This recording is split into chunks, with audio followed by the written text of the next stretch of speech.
Welcome to the beautiful, poisonous world of Victorian England. Good evening, everyone.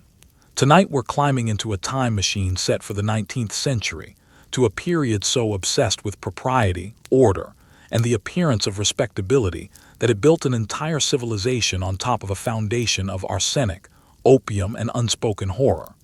We're talking about Victorian Britain, the age of top hats, tea sets, and a truly staggering number of ways to accidentally kill your entire family without ever raising your voice. Before we get into it, if you're new here, go ahead and hit subscribe. Only if you actually like this sort of thing, obviously.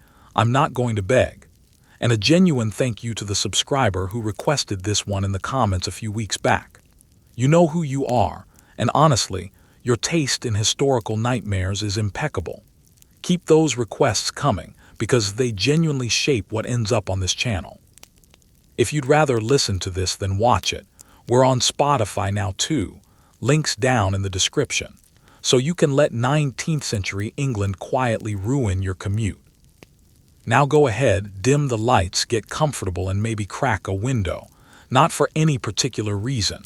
We'll get to the windows. Let's start with a few questions worth sitting with for a second. Did an entire nation genuinely decorate its homes with a pigment that was, chemically speaking, a poison? Did people really keep locks of a dead relative's hair braided into rings and brooches, wearing their grief quite literally around their necks? Was there truly an era in which exposing a piano's bare wooden leg in mixed company was considered faintly indecent?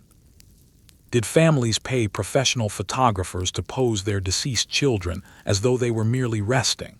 Would you have sat down to a formal dinner with a human skull as the centerpiece and considered that tasteful? Were toddlers routinely dosed with opium to keep them quiet? And did the doctors of the day shrug and call it medicine? And could a woman actually get dressed for the day only with the help of another person and a corset laced tight enough to bruise a rib? Congratulations! You've just opened your eyes in the year 1850-something. You have a headache you can't explain, a wardrobe that might be actively toxic, and roughly no idea that the wallpaper is trying to kill you. Welcome to Victorian England. Try to breathe shallowly. Section 1. The walls were not your friend. Let's begin with the home itself, because the Victorian home was not the cozy refuge we tend to picture. It was, in a very literal sense, a slow chemical experiment being run on the people who lived inside it. The Victorians developed an intense passion for a particular shade of green, a rich, luminous, almost electric emerald that looked unlike anything nature typically produced. It was named after the chemist who invented it, Carl Wilhelm Scheele, and it appeared on wallpaper, on curtains, on candles, on artificial flowers, on children's toys, on ball gowns, even on the paper wrapped around sweets. It was, by every contemporary account, gorgeous. It was also manufactured using copper arsenite, meaning that the pigment itself was, functionally, arsenic given a paint job. This was not a trace contamination or an unfortunate side effect.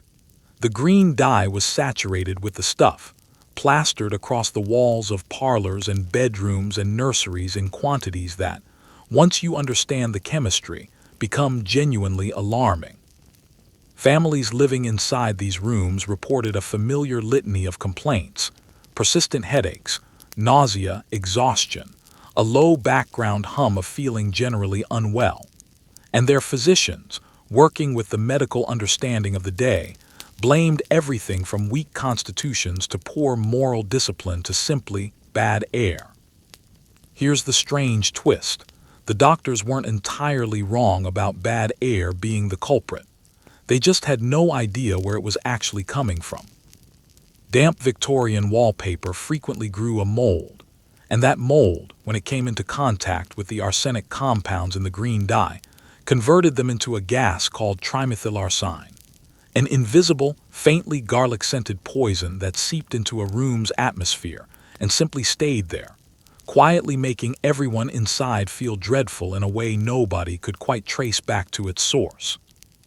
To their credit, a handful of contemporaries did raise the alarm. A chemist by the name of William Odling addressed a public gathering as early as 1858 and pointed directly at green dye as a likely cause of chronic household illness. He was listened to politely, thanked for his time, and then almost entirely ignored because the wallpaper was fashionable, replacing it was expensive, and the symptoms were vague enough to blame on almost anything else. The scale of this is worth pausing on. By some estimates, roughly 100 million square yards of arsenic-laced wallpaper had been manufactured and sold in Britain by the 1870s. That is not a curiosity confined to a handful of unlucky households. That is a meaningful percentage of the country's interior walls, quietly off-gassing into the lungs of the people who lived behind them. And it didn't stop at the wall. The same emerald dye turned up in the fabric covering card tables, in the artificial flowers pinned into a lady's hair for an evening out, and in the tissue paper wrapping the sweets on the dessert table. A single fashionable Victorian evening could expose a guest to arsenic by way of the wallpaper, the centerpiece, the hostess's hairpiece, and the sugared almonds, all before the soup course had even arrived. Efforts to remove arsenic from British interiors were slow and heavily contested. Manufacturers insisted there was no conclusive proof of harm. Shopkeepers pointed out that customers kept buying the green paper regardless, because it really was strikingly beautiful, and a headache is hard to pin definitively on Dacre. Even William Morris, yes, that William Morris, whose floral wallpaper designs are still adored and reproduced today, continued using arsenic-based green dyes in several of his most popular patterns well into the 1880s, despite growing evidence of the danger. It's worth noting his family's fortune was partly built on a copper and arsenic mining operation, which may or may not have shaped his relaxed attitude toward the whole controversy. In the end, it wasn't legislation that killed off the arsenic wallpaper trend, it was fashion. New synthetic dyes arrived, the beloved green fell out of style, and households simply papered over the old walls and moved on without asking too many questions about what, exactly, they'd been inhaling for the better part of 4 decades. Section 2. Wearing the Dead. If the Victorians had one great talent beyond interior decorating, it was turning grief into a craft. When someone died, the appropriate response was not simply to mourn quietly.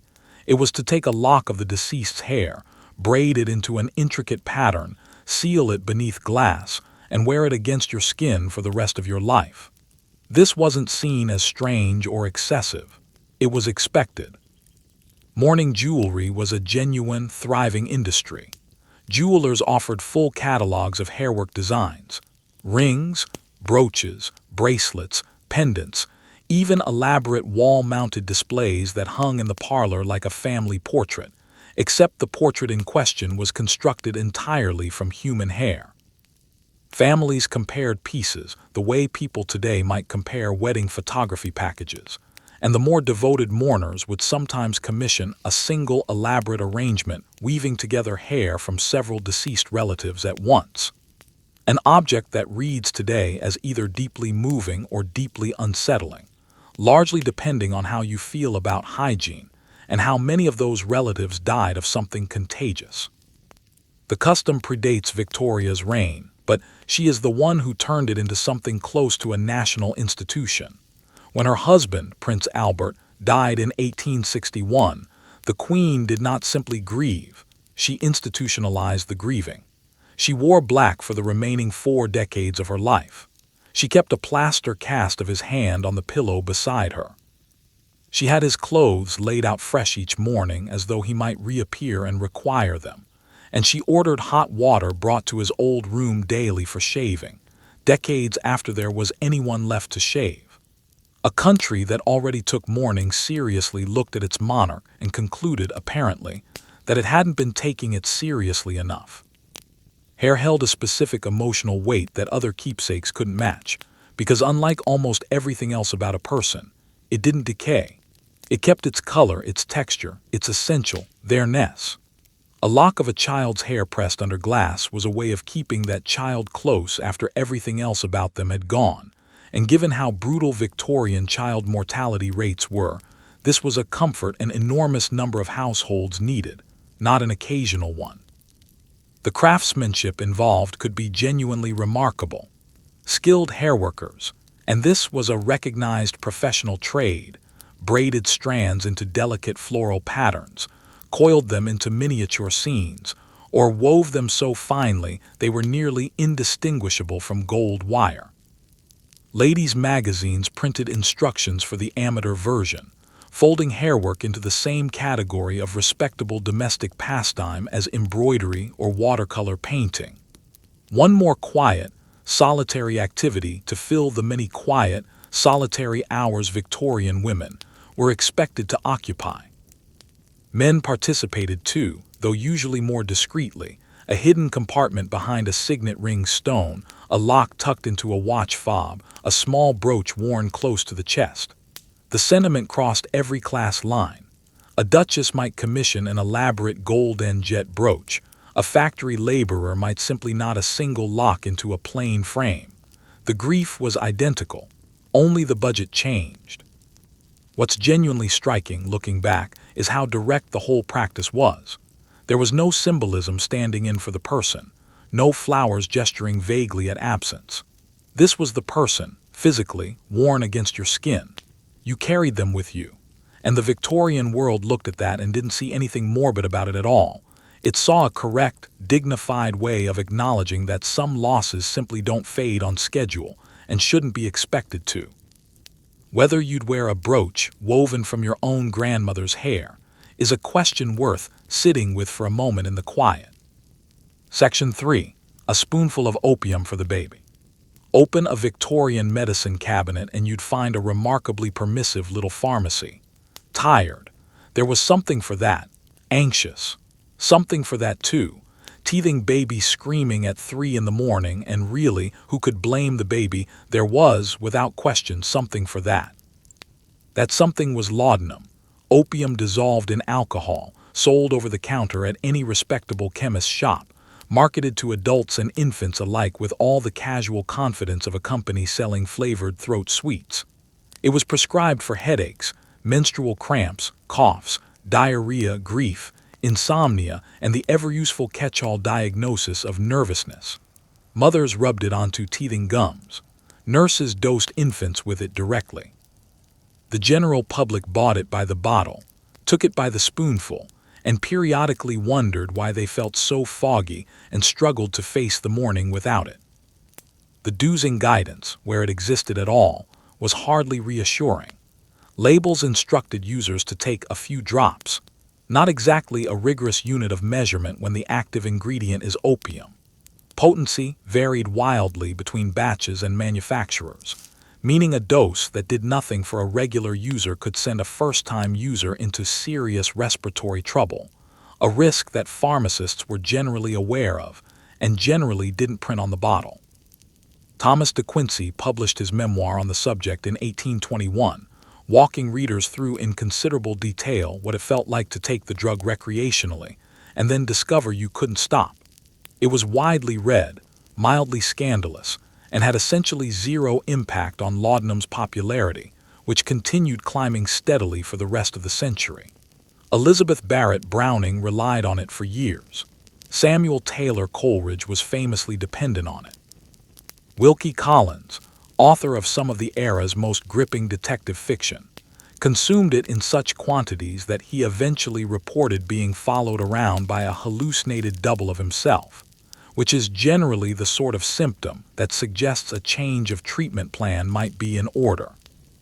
For working-class families, laudanum served a specific and not entirely heartless purpose, keeping children quiet while their mother worked a 12-hour factory shift with no childcare and nowhere to bring the baby. A dab on a teething baby's gums, or a slightly larger dose from a bottle sold as a soothing syrup, produced a sedated infant who wouldn't cry and therefore wouldn't need attention nobody had time to give. Mrs. Winslow's soothing syrup, marketed specifically to teething children, contained both morphine and alcohol, and was sold across Britain and America for decades under the label perfectly harmless. It was not, in fact, perfectly harmless.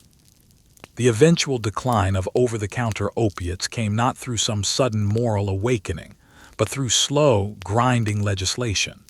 The Pharmacy Act of 1868 required certain drugs, opium included, to be sold only through registered chemists, a meaningful first step, though it did nothing to limit who could buy them or in what quantity. Full regulation was still decades away. In the meantime, the Victorian household managed its aches, anxieties, and sleepless infants the way it managed nearly everything else, with chemical assistance, minimal scrutiny, and an unshakable faith that anything sold at a respectable shop was probably fine. It wasn't always fine, but the crying, at least, usually stopped. Section 4. Say cheese, grandmother's dead. Here's one that genuinely needs a moment to land properly. When a Victorian family member died, it was not unusual for the household to dress the body in its finest clothes, prop it into a natural-looking pose, and gather the surviving relatives around it for a formal photograph. This was called post-mortem photography, and far from being some fringe or ghoulish practice, it was mainstream, socially accepted, and genuinely popular, especially for children, at a time when photography was still expensive enough that many families had no other image of a lost child at all. Photography studios openly advertised the service. They kept the necessary equipment on hand. Families booked sittings for it the way they'd book any other appointment. Some of the surviving images are quietly peaceful, a child arranged as though sleeping, hands folded, expression calm. Others are considerably more ambitious, with the deceased seated fully upright, eyelids propped open with small mechanical devices, positioned between smiling living relatives, all of them behaving as though nothing about the scene was remarkable. Because to them, it wasn't. Photography had only arrived in the 1830s, and for most of the Victorian era, a single sitting represented a genuine occasion rather than a casual errand. Plenty of working-class families were photographed once, perhaps twice, in an entire lifetime, and only for an event significant enough to justify the expense. For families who'd lost a child before ever affording a photograph, the child's death became, in a grim twist, the very moment that finally made a photograph both possible and necessary. The portrait that should have been taken in life was instead taken in death, grief simply making use of whatever tools were available to it. The techniques photographers developed were practical, and in their own strange way, thoughtful. Metal stands held bodies upright and steady for the long exposure times required. Eyelids were propped open, or in some cases painted onto the closed lids afterward, to give the impression of wakefulness. Poses borrowed heavily from standard portrait conventions, seated in a favorite armchair, resting on a chaise, cradled in a parent's arms, with the surrounding family arranged as naturally as possible. A sibling on either side, a mother's hand resting gently on a shoulder, composed so that, from the right angle and with a willingness not to look too closely, the whole scene resembled an ordinary family portrait. Some photographers specialized in making it genuinely difficult to tell who among the group had died. Others made no such effort at all, and the deceased subjects in their images are unmistakable, gray-faced, stiffly held upright by hidden supports, carrying a stillness no living sitter could replicate no matter how patiently they held a pose. The practice faded as photography became cheaper and more common. Once ordinary families could reasonably afford to photograph their children while they were still alive, the post-mortem portrait lost its urgency. By the early 20th century, it had become unusual, then rare, then the sort of thing a great-grandchild might find tucked in a box of old photographs and not quite know what to make of. What we know now, looking at these images, is that someone once stood in a room that smelled of preserving chemicals and sorrow, and did their best to arrange the person they loved into a convincing imitation of life, so that a photographer could make it last a little longer. The technology was new. The need behind it wasn't. Section 5. The corset, the rib, and the fainting couch. Getting dressed in Victorian England was less a mourning ritual and more an endurance event with a small but engaged audience.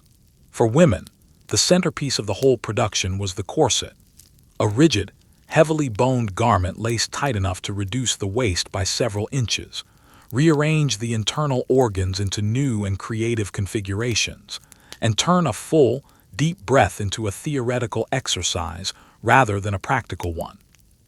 None of this was a secret. Victorian physicians wrote extensively and with genuine alarm about the physical damage tight lacing could cause: compressed livers, displaced stomachs, fractured lower ribs, chronic breathlessness, frequent fainting. And in response to this rather thorough body of medical evidence, fashionable women kept wearing their corsets while simultaneously investing in fainting couches, long, low, elegantly upholstered pieces of furniture specifically designed to catch a woman when her own clothing rendered her unconscious.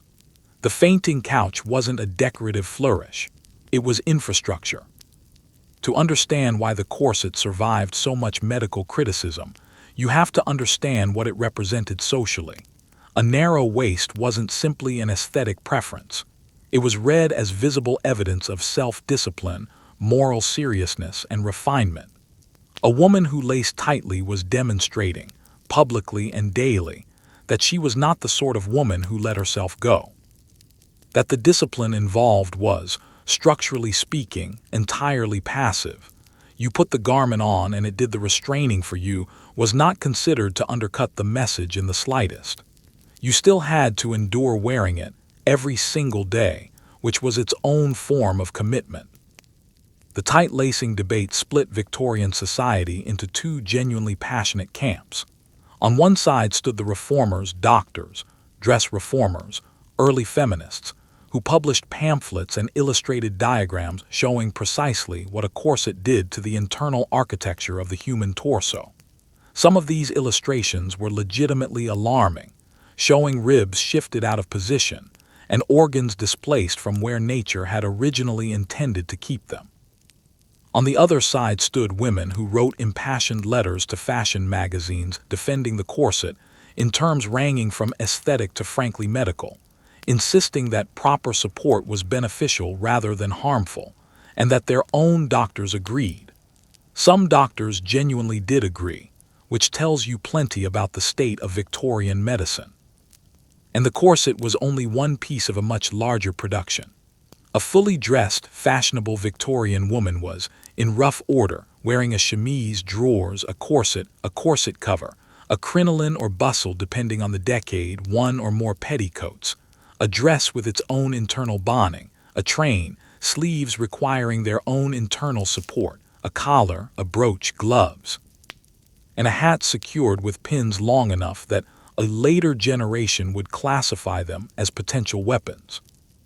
Undressing at the end of the day, working back through the whole assembly and finally releasing the corset laces, was described in Victorian diaries with a physical specificity that suggests it was, quite genuinely, one of the more satisfying moments of the entire day. Lungs finally permitted to fill completely, a spine allowed to return to its natural curve, a body briefly, luxuriously, one's own again. Viewed in that light, the fainting couch starts to look less like a piece of furniture and more like a small daily act of mercy. Section 6. The slow poison of beauty. The ideal Victorian complexion was pale, not merely fair, but almost translucently white, as though the wearer had been assembled entirely indoors from materials that had never once encountered direct sunlight. And in pursuit of this look, Victorian women applied things to their faces that would send a modern dermatologist sprinting from the building. Lead-based foundation, sold as pearl powder or Venetian ceruse, was applied generously to achieve that fashionable ghostly brightness. The lead absorbed steadily into the skin, causing hair loss, open sores, tremors, and eventual organ damage. When women began showing visible symptoms of lead poisoning, doctors noted the deterioration with mild concern and occasionally suggested using a little less powder. Most women did not. Separately, arsenic wafers, small tablets containing genuine arsenic, were sold as complexion enhancers on the logic that arsenic suppressed blood flow to the skin's surface, keeping it fashionably pale and bloodless. The entire Victorian beauty industry operated, in essence, as a slow and decorative race to the bottom. There was a certain grim logic behind the preference for pale skin, even if the methods used to achieve it were catastrophic. In a society where outdoor labor was closely tied to low social status, a pale complexion visibly signaled leisure and wealth. A tanned woman was, by implication, a woman who had to be outside. A pale one had somewhere comfortable to be instead. This distinction mattered enough that generations of women were willing to poison themselves slowly in order to preserve it. A beauty standard that had, in fact, been in use for centuries before Victoria was even born. Portraits of Elizabeth I show the same startling artificial whiteness, which historians now attribute partly to paint and partly to the cumulative lead damage that made her natural complexion progressively harder to conceal without more paint. Belladonna Deadly Nightshade was dropped directly into the eyes to dilate the pupils, making them appear larger and more luminous, a look considered highly attractive at the time. Regular use caused blurred vision, painful light sensitivity, and over time, genuine damage to the optic nerve. Users weren't always warned. The name itself, Italian for beautiful woman, suggests whoever coined it had a fairly specific set of priorities. Red lip tints sometimes contained mercury. Cheek rouge used cochineal in better preparations, or in cheaper ones, compounds that irritated and gradually damaged the very skin they were meant to enhance. A fashionable Victorian woman in her full cosmetic arsenal was, in effect, wearing a curated collection of substances that reads today like a very specific, slow-motion form of self-harm, framed as self-improvement. What makes it all especially striking is that, by the middle of the Victorian era, the link between lead and illness was reasonably well understood. This wasn't a society ignorant of basic toxicology. They knew lead was dangerous in paint, in water pipes, in food tins. They simply maintained a careful, convenient separation between that knowledge and the powder they applied to their faces every morning, in much the same way people today maintain their own careful separations between what they know and what they'd prefer to keep doing anyway. Section 7. Your smile courtesy of a battlefield. Victorian dentistry operated on one straightforward principle. If it hurts badly enough, pull it out and deal with the consequences later. There was no anesthesia for most of the period. Ether didn't arrive until the 1840s, and even then it wasn't universally trusted, which meant having a tooth extracted was exactly as horrifying as you're picturing right now, performed with iron instruments by a man who, quite plausibly, also cut hair on the side. The result was that huge numbers of Victorians simply lost their teeth, or had them pulled preventatively before they became a problem, the dental equivalent of canceling plans before they have the chance to go wrong. Wealthier Victorians replaced their missing teeth with dentures, which sounds fairly civilized right up until you learn where those replacement teeth actually came from. After major battles, Waterloo in 1815 being the most notorious example, tooth hunters moved across the battlefield pulling teeth from the fallen. These were cleaned, shaped, and sold on to dentists, who fitted them into dentures for paying customers. Waterloo teeth was, for a time, a recognized commercial product. Demand for human teeth quickly outpaced what any single battlefield could supply, so London's grave robbers, resurrectionists, in the polite terminology of the trade, who dug up fresh burials to sell to medical schools, began removing teeth first, since they could be sold quickly and separately without the legal complications a full corpse carried. Workhouses and hospitals were approached directly. And in some cases, desperately poor living people sold their own teeth to dentists, who transplanted them straight into the mouths of wealthier patients whose own anatomy had let them down. This transplant process carried the additional unfortunate feature of occasionally passing syphilis from donor to recipient. The kind of complication that has a way of giving a promising medical innovation a rather mixed historical reputation. By the middle of the Victorian era, porcelain teeth were becoming more common, a genuine improvement, though not primarily for aesthetic reasons. Human and animal teeth came with a structural drawback. They tended to keep decaying in their new owner's mouth exactly as enthusiastically as they had in their previous owners. The dental chair, as a dedicated piece of equipment, didn't become standard until fairly late in the century. Before that, extractions took place in whatever seat was available, the patient restrained by an assistant or simply by pure terror, with a dentist standing over them wielding tools that looked suspiciously similar to what a farrier used on horses, which was, in fact, no coincidence at all. Meanwhile, sugar was becoming steadily cheaper and more widely available throughout the century. Combine that with a population that had no fluoride, no dental hygiene education, and minimal access to professional dental care, and the outcome was entirely predictable. Skulls recovered by archaeologists from Victorian burial grounds show extensive decay and significant tooth loss, worsening markedly as the century progresses and sugar consumption climbs.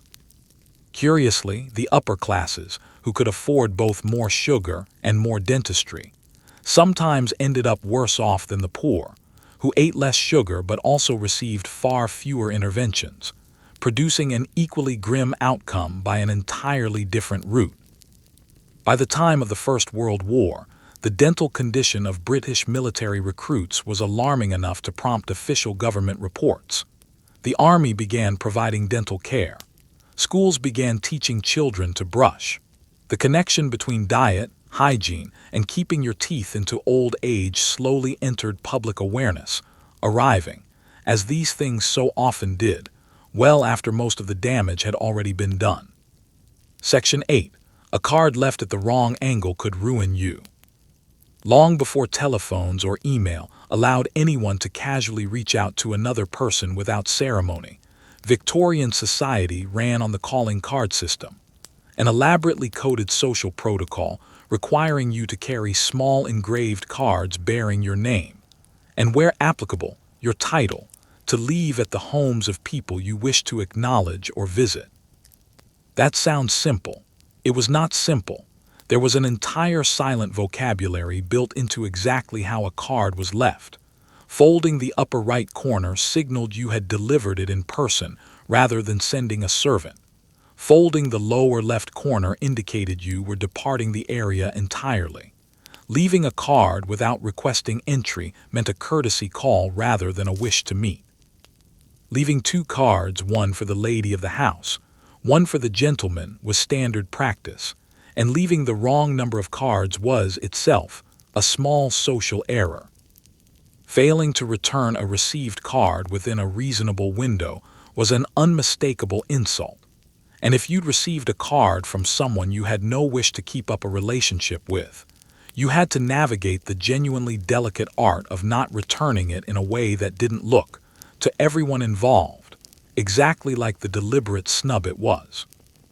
The card itself was a carefully specified physical object, roughly 3.5 by 2 inches, small enough for a card case, large enough to remain legible. The lettering was engraved rather than printed, because a discerning eye could tell the difference immediately, and printing suggested economy over quality. The weight of the stock, the crispness of the engraving, the whiteness of the paper, all of it silently communicated the bearer's financial and social standing before a single word was even read.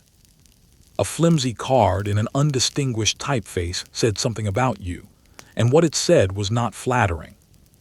The silver tray placed in the entrance hall to receive incoming cards was itself a small statement, its presence signaling a household that properly received and managed callers. Cards accumulated over the course of a social season were kept and periodically reviewed, forming a physical record of one's entire social network, useful for compiling guest lists and quietly tracking exactly who still owed whom a return visit. Morning calls, which, by Victorian convention, actually took place in the early afternoon, since the Victorian morning stretched socially until roughly 2 o'clock, were the standard occasion for using these cards. You arrived. A servant carried your card in to the mistress of the house, and she decided whether she was at home. Being at home was a decision, not a physical fact. A woman who was, quite literally, inside the house could still choose not to be at home to a given caller on a given day, and the card left with the servant simply acknowledged the attempt had been made. Both parties understood this small fiction perfectly, and neither ever mentioned it directly. If you were received, convention demanded you stay between 15 and 30 minutes. Any less was an insult, any more an imposition. Acceptable topics included the weather, recent uncontroversial events, and mutual acquaintances. You did not take the most comfortable chair, reserved for the hostess. You did not remove your coat or gloves unless specifically invited to, a gesture signaling the visit would run longer than usual. And above all, you were expected to sense when the visit was ending without being told, because being told directly was precisely the humiliation the entire elaborate system existed to prevent. Section 9. Childhood underground and in the dark. For a significant portion of the Victorian population, childhood didn't involve toys or schooling or any meaningful stretch of play at all. It involved work, often grueling, dangerous, and starting shockingly young. Children as young as 5 or 6 were employed in coal mines, textile factories, and chimneys, not because Victorian society was uniformly monstrous, but because the economy ran on cheap, small labor, and no law yet existed saying it shouldn't. Down in the coal mines, children known as trappers sat alone in total darkness for shifts stretching up to 12 hours, operating a ventilation door by pulling a length of string whenever they heard a coal cart approaching. They barely moved. They couldn't see anything at all. They simply sat in the dark and waited for the sound of wheels. Slightly older children became hurriers, bent double as they hauled coal carts through tunnels far too low for any adult to stand in. And climbing boys, chimney sweeps, were sent up chimneys that were often still warm, sometimes still smoldering, to dislodge soot using nothing but their own small bodies. The work produced spinal deformities, chronic lung disease, and a specific cancer of the scrotum so common among sweeps it earned its own informal name, chimney sweeps cancer. None of this registered as a national emergency at the time. It registered as an ordinary Tuesday. Parliamentary commissioners collected testimony from working children in coal mines in 1842, eventually producing the Mines Act of that same year, and the surviving transcripts remain some of the most quietly devastating documents of the period. Children answered questions about their working conditions with the flat, matter-of-fact tone of people describing something entirely unremarkable. A 7-year-old boy described working from 4 in the morning until 5 in the evening. An 8-year-old girl said she'd been doing the same since the age of 5. They described the darkness, the freezing water pooling in low tunnels, the rats, the weight of a harness dragging across their chest and hips, and the punishments handed out when a cart arrived late, all delivered without complaint, because complaint requires the belief that things could be otherwise, and many of these children had been working underground since before they'd had the chance to develop that belief. The commissioners were disturbed enough by what they found to publish illustrations alongside the written testimony, drawings of children hauling carts on all fours through narrow passages, girls in harnesses dragging loads that outweighed their own bodies. Those illustrations circulated publicly and provoked genuine outrage among middle-class readers, which is essentially how public outrage tended to work throughout the Victorian era. It required someone to make the thing visible to people who had, until then, simply chosen not to look. The Mines Act of 1842 banned boys under 10 and all women and girls from working underground. At the time, this counted as a significant reform. Boys of 10 and above kept right on working below ground. Surface work, sorting coal, tending machinery, remained fully open to younger children and fell entirely outside the Act's protection.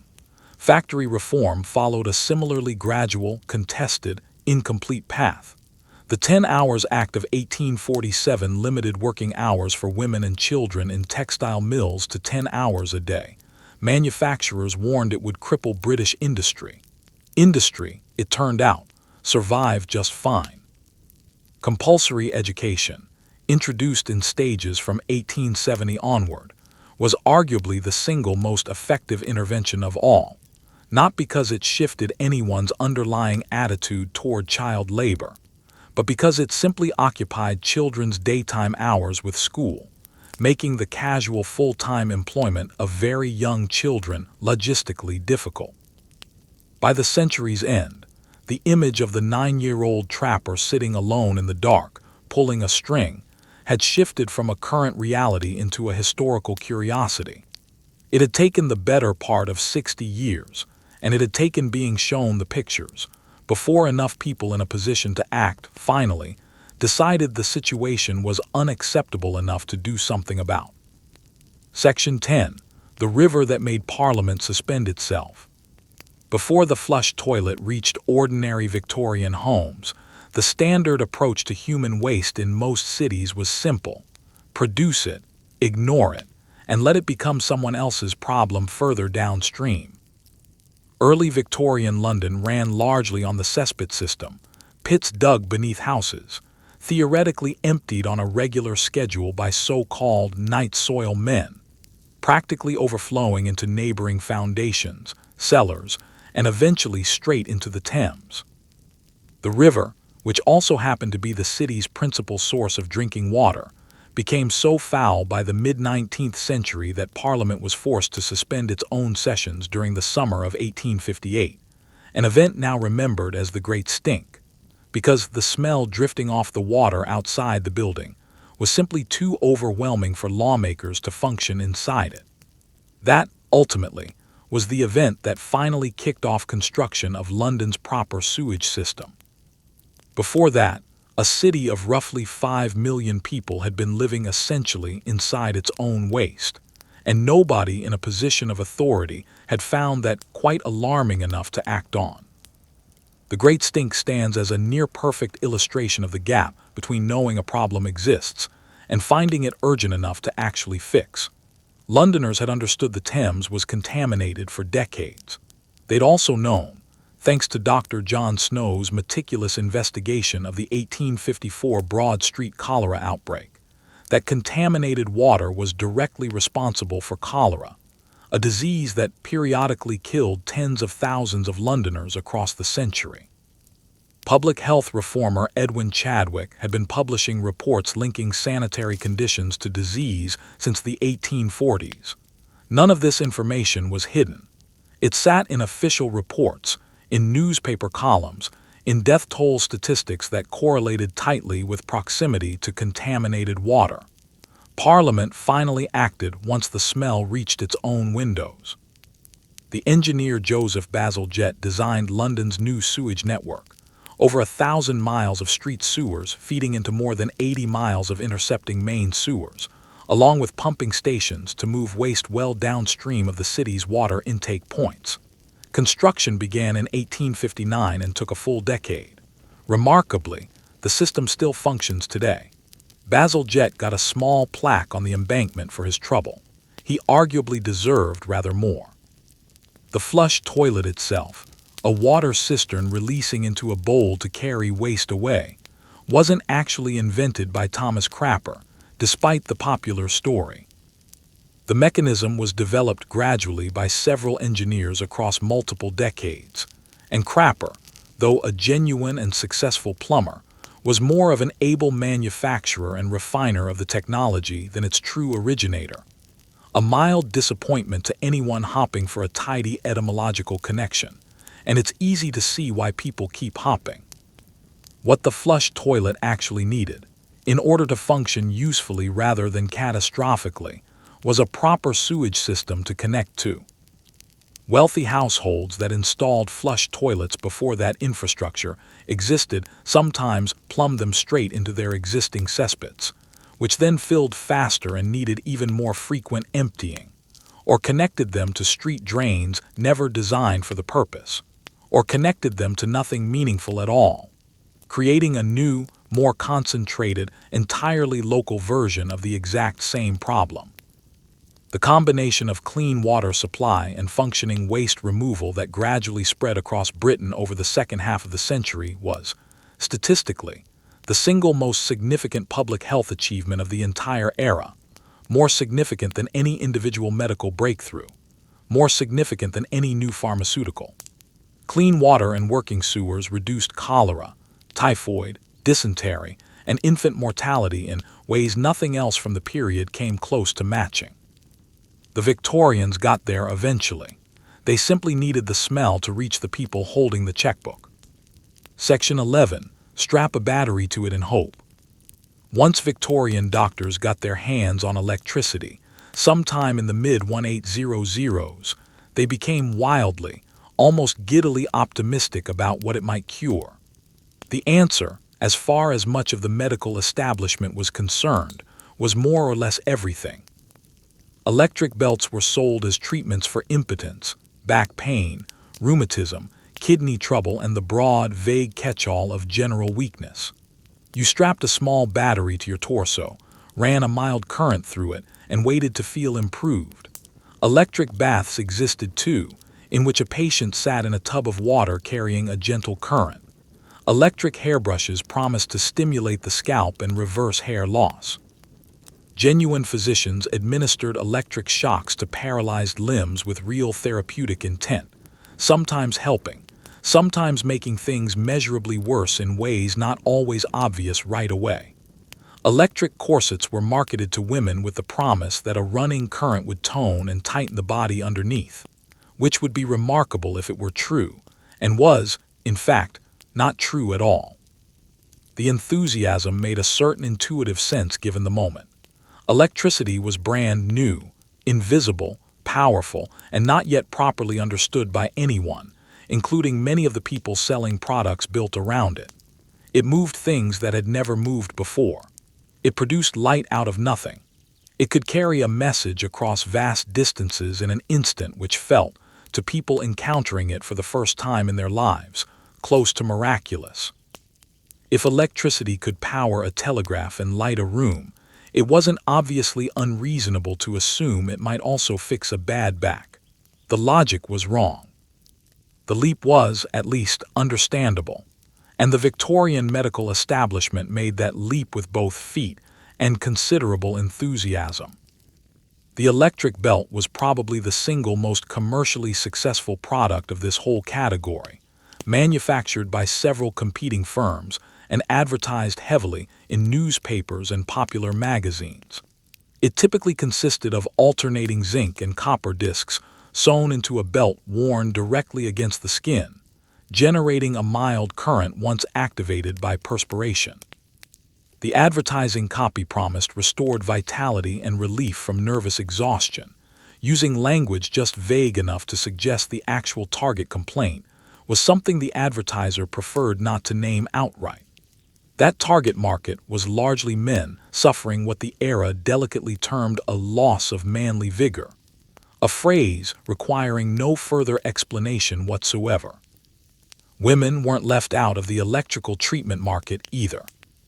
Specialized devices were sold for what were termed female conditions, uterine complaints, menstrual irregularities, and, inevitably, hysteria, and some Victorian gynecologists administered electrical currents internally as treatment for pelvic disorders, with outcomes the medical literature of the day described in glowing terms of patient improvement, and that later historians have, unsurprisingly, assessed rather differently. The electric bath pushed the same logic further still. A patient sat in a shallow tub, electrodes attached, current running through the water at a strength set loosely by the attending physician's best judgment. Supporters claimed it stimulated circulation and relieved rheumatism. Skeptics pointed out that sitting in electrified water was something most people's basic instincts correctly flagged as a bad idea. Both sides, depending on the voltage in question, had a point. Legitimate medical applications of electricity did exist alongside all the quackery. Galvanism, using electrical current to stimulate muscle contraction, had genuine value in treating certain forms of paralysis, and some of the era's electrical research eventually fed into later developments in physiotherapy and cardiac treatment. The trouble was that legitimate and fraudulent uses occupied the exact same marketplace, described in nearly identical language, sold by practitioners whose credentials were equally difficult for the average customer to verify. The electric age promised that an invisible, unstoppable force could be harnessed for human well-being, and the Victorians, characteristically, believed it completely, strapped on the belt, sat in the bath, brushed their hair with the special brush, and waited patiently for an improvement that always seemed to be just a few more volts away.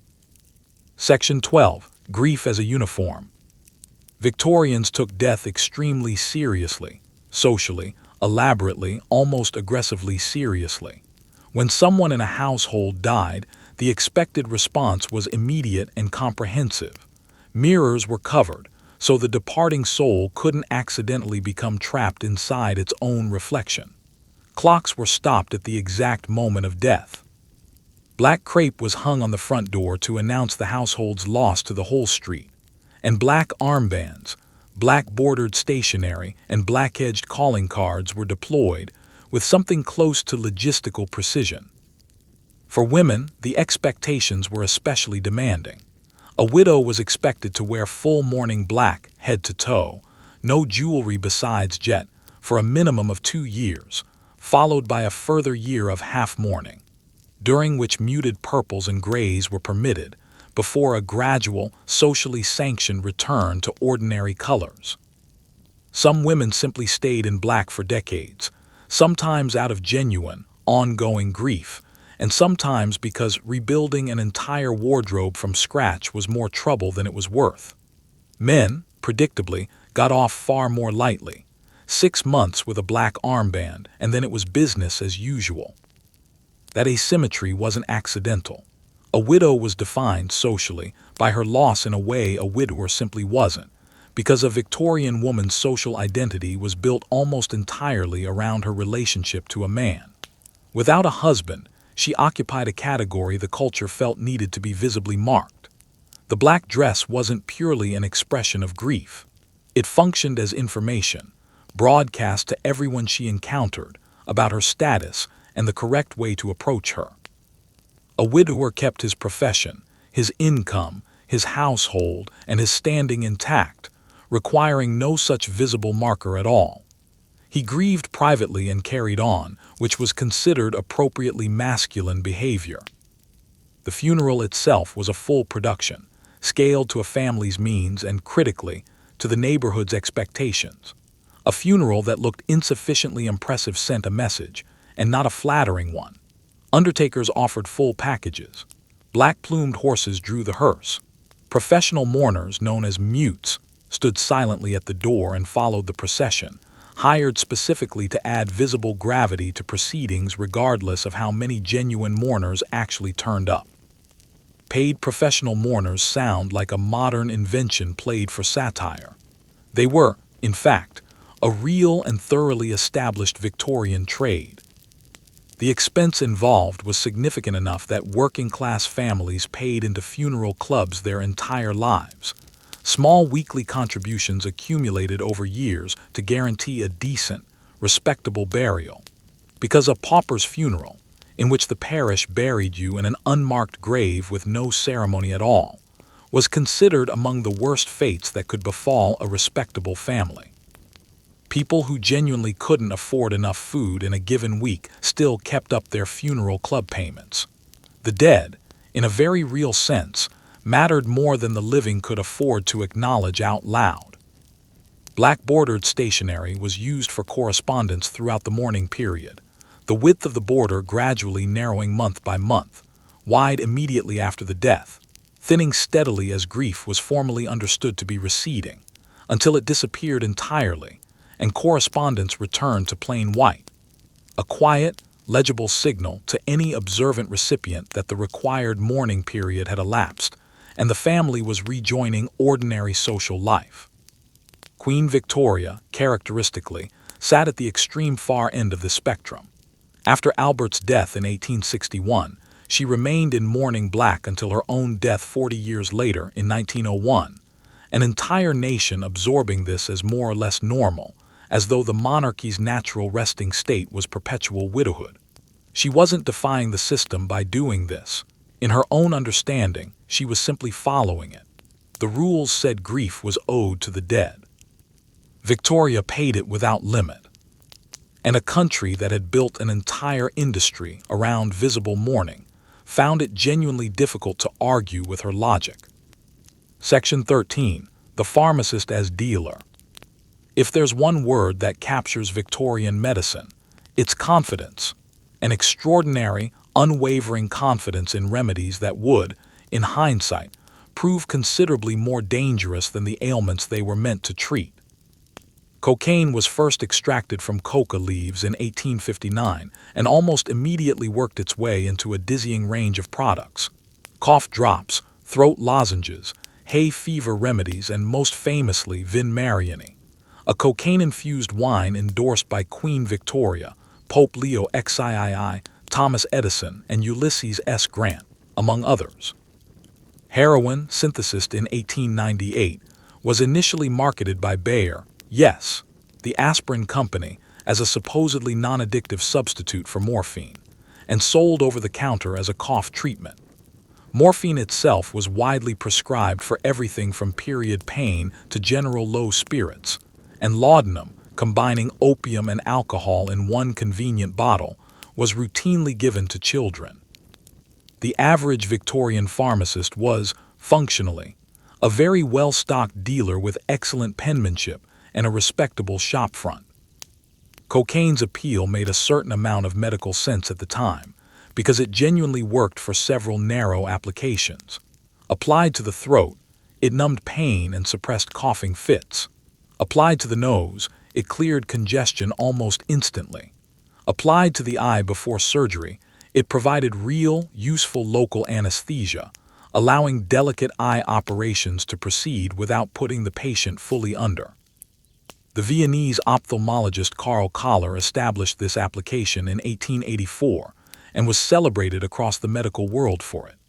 Sigmund Freud, working in the very same hospital at the same time, was conducting his own enthusiastic research into the drug's properties, publishing a paper on the subject so unreservedly admiring that, read today, it comes across less like a scientific study and more like a persuasive advertisement.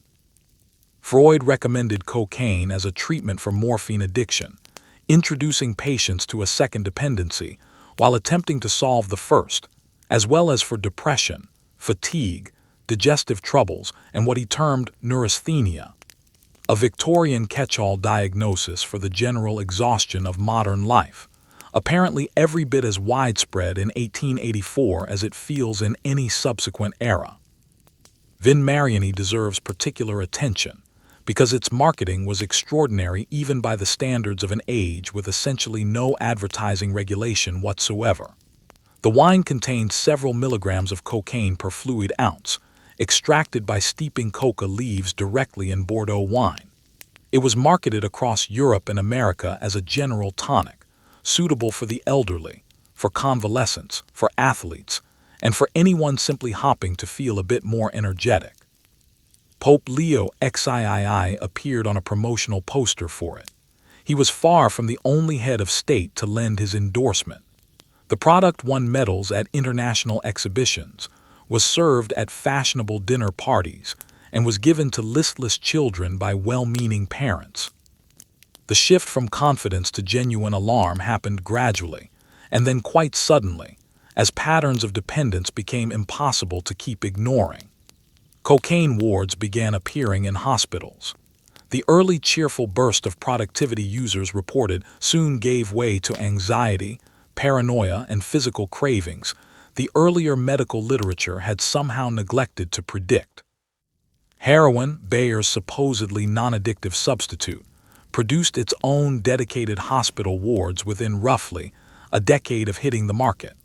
By 1916, Wartime legislation in Britain restricted the sale of cocaine and opium, driven partly by concern over soldiers self-medicating at the front. The over-the-counter era ended not with any grand moral reckoning, but with quiet, bureaucratic paperwork. The way most Victorian excesses eventually wound down, with an underlying confidence, largely intact, that the next generation of remedies would surely turn out better. Section 14. The people who worked in the sewers. Beneath the streets of Victorian London, in the tunnels and drains running under the city, an entire economy of people made their living from what everyone else had thrown away. Near the very bottom of this economy were the Toshers, men who waded through the sewers at low tide searching for anything of value that had been dropped, flushed, or otherwise lost to the underground current. Coins, silverware, cutlery, bone, anything worth salvaging. They worked in near-total darkness, navigating largely by touch and smell, often for entire days at a stretch, contending with rats, occasional tunnel collapses, and the constant, genuine risk of being caught by a sudden surge of water flushing down from above with nowhere for them to escape to. For most of the early Victorian period, sewer access was legally restricted, meaning Toshers were also, by definition, trespassers, criminals with unusually strong stomachs and an unusually precise sense of direction in the dark. Despite the grim conditions, a skilled Tosher could make a genuinely reasonable living on a good day, particularly working beneath a wealthy district. The journalist Henry Mayhew, whose sprawling documentation of London's working poor remains one of the richest records of the era, interviewed Toshers directly in the 1850s and recorded their accounts with a mixture of fascination and something close to disbelief that these people existed at all, and that so few people above ground seemed to notice. The Toshers described their preferred routes, the wealthiest districts to work, and the navigation techniques that let them move confidently through total darkness, speaking about the work with a professional pride that clearly startled Mayhew given the circumstances they were describing it under. For most of the early period, the sewers themselves were the original brick tunnels, built up gradually over centuries, low, cramped, irregular, flooded at high tide, and running with a mix of household waste, industrial runoff, and whatever the streets above had contributed through their drains. The smell, by every surviving account, was considerable. Toshers wore long canvas aprons, carried lanterns, and used a long wooden pole both for balance and to probe the sludge ahead of them for hidden drops or unexpected depths. They tended to move in small groups where possible, partly for safety, and partly because the tunnels were disorienting enough that a solitary worker could genuinely become lost underground for hours. Toshers were only one part of a much broader economy built on the city's waste. Mudlarks combed the riverbanks at low tide, searching the Thames mud for coal, rope, bone, and copper nails that had fallen from working boats, a role heavily filled by children, small and light enough to move quickly across soft mud, and willing to work for whatever turned up. Bone grubbers collected animal bones from the streets, sold on to merchants who processed them into fertilizer, glue, and a carbon compound used in sugar refining. Rag and bone men collected essentially everything else. The economics of Victorian poverty had produced an entire shadow economy built around what the prosperous classes discarded without a second thought, and it was large enough to support thousands of families, while remaining almost entirely invisible to the very people generating the waste in the first place, who threw things away without ever wondering where away actually was, or who was waiting there to receive it. The construction of Bazalgette's new sewer system from 1859 onward changed the Toshers' world dramatically. The new tunnels were larger and more regular, but critically, they were fitted with grates and access controls that made unauthorized entry far harder to manage. Whatever golden age Toshering had briefly enjoyed effectively ended with the modernization of the very system that had made it possible in the first place. The waste simply moved further downstream, the tunnels became less accessible, and the city above, cleaner now, more orderly, carried on not noticing. Section 15. The coffin with a bell. Victorian England harbored a genuine, widely documented, and not entirely irrational fear of being buried alive. This wasn't some niche anxiety confined to a handful of eccentrics. It was discussed regularly in newspapers, and it eventually gave rise to a small but dedicated industry of inventors producing what became known as safety coffins. Caskets fitted with bells, flags, or speaking tubes running up to the surface, so that anyone unlucky enough to wake up underground could, in theory, signal for rescue. The fear had some genuine grounding in reality. Premature burial did occasionally occur, and the practice of reopening old graves to make room for new burials in overcrowded city churchyards sometimes turned up unsettling evidence. Coffin lids found flipped, scratch marks on the interior wood suggesting the occupant had not, in fact, been quite as dead as everyone assumed at the time of burial. The Victorians, characteristically, responded to this possibility with real thoroughness. Waiting mortuaries were established where bodies could be kept and monitored before burial. Physicians developed increasingly rigorous methods for confirming death, and a subset of especially anxious Victorians specified in their wills that a vein be cut, or a surgeon present at the graveside, to confirm the situation beyond any reasonable doubt before burial proceeded. By modern standards, the early Victorian medical methods for confirming death were alarmingly rough. A mirror held to the mouth to check for breath, a feather held near the nostrils, a candle flame watched for flicker. In more determined cases, a pin driven under a fingernail or heat applied directly to the soles of the feet. Medical understanding of the line between deep coma and true death simply wasn't advanced enough yet to guarantee certainty in every case.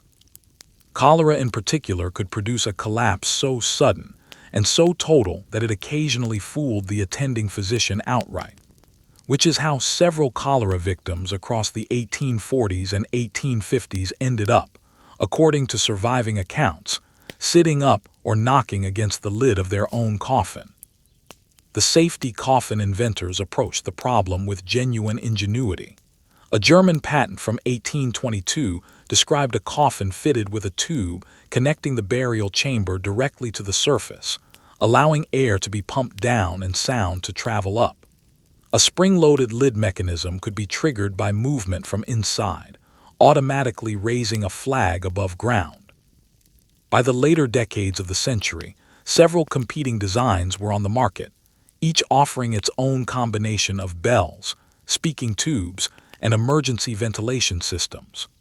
One Belgian patent holder, a Russian nobleman, promoted his own design at exhibitions across Europe by having himself buried inside it and triggering the mechanism personally, which required a very particular kind of faith in your own engineering. Waiting mortuaries, established in several German and British cities, tackled the anxiety from the opposite direction. Rather than offering an escape route, they simply prevented premature burial altogether by keeping bodies under close observation, sometimes for days, until decomposition provided nature's own unambiguous confirmation. Attendants watched closely for the slightest sign of movement.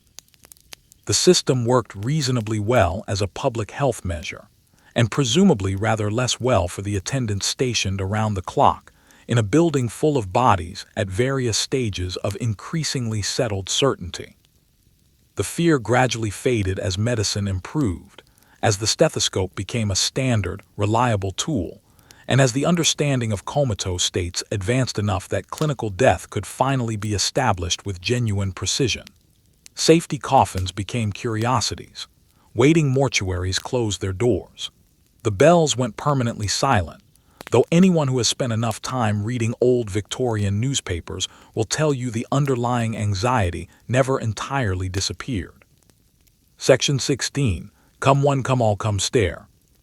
Victorian England didn't merely tolerate freak shows. It embraced them wholeheartedly as legitimate, mainstream entertainment enjoyed across every social class. P.T. Barnum, working from across the Atlantic but exporting his formula globally, and his various British imitators drew enormous crowds to exhibits featuring people with unusual physical characteristics. Giants, people with dwarfism, conjoined twins, individuals with rare medical conditions, all performing under stage names purpose-built to maximize shock value. This wasn't an audience limited to the poor or uneducated. The middle classes attended in numbers. The aristocracy attended. Royalty attended. General Tom Thumb, Charles Stratton, a man with dwarfism whose entire career Barnum managed from early childhood, was invited to perform at Buckingham Palace and met Queen Victoria on 3 separate occasions. The medical establishment attended too, sometimes examining performers with or without their consent, publishing their findings in respected journals, and categorizing the people on display as scientific specimens with roughly the same clinical detachment one might apply to insects pinned to a display board. It was considered legitimate science. It was considered legitimate entertainment. At the time, it was simply considered normal. The language used to describe these performers, freaks, curiosities, wonders, wasn't regarded as cruel within the Victorian framework, largely because that framework simply didn't include a consistent concept of dignity applied evenly across every kind of physical body. People with unusual bodies found themselves caught at the intersection of 2 very Victorian obsessions: the scientific drive to catalog and classify every variation found in nature, and the entertainment industry's steady discovery that human difference was, commercially speaking, essentially inexhaustible. The freak show satisfied both appetites simultaneously, which may explain why it drew both ticket-buying crowds and note-taking physicians, without either group finding the other's presence remarkable in the slightest. The performers themselves occupied a genuinely complicated position. For many, exhibition represented the single best economic option available in a society offering no formal accommodations, no disability provisions, and essentially no alternative employment for bodies that didn't fit standard labor expectations. Barnum's performers were, by contemporary standards, often paid quite well. Charles Stratton, performing as General Tom Thumb from age 4, ultimately accumulated enough wealth to own a yacht and a mansion in Connecticut, a considerably better material outcome than the vast majority of unexhibited Victorians ever managed. Joseph Merrick, widely known as the Elephant Man, was cared for at the London hospital during the 1880s and received visitors including members of the royal family. His circumstances there considerably better than they had been while touring under a showman, an arrangement he later described in his own words as intolerable. What genuinely complicated a performer's position was consent, specifically, how meaningfully it had been obtained.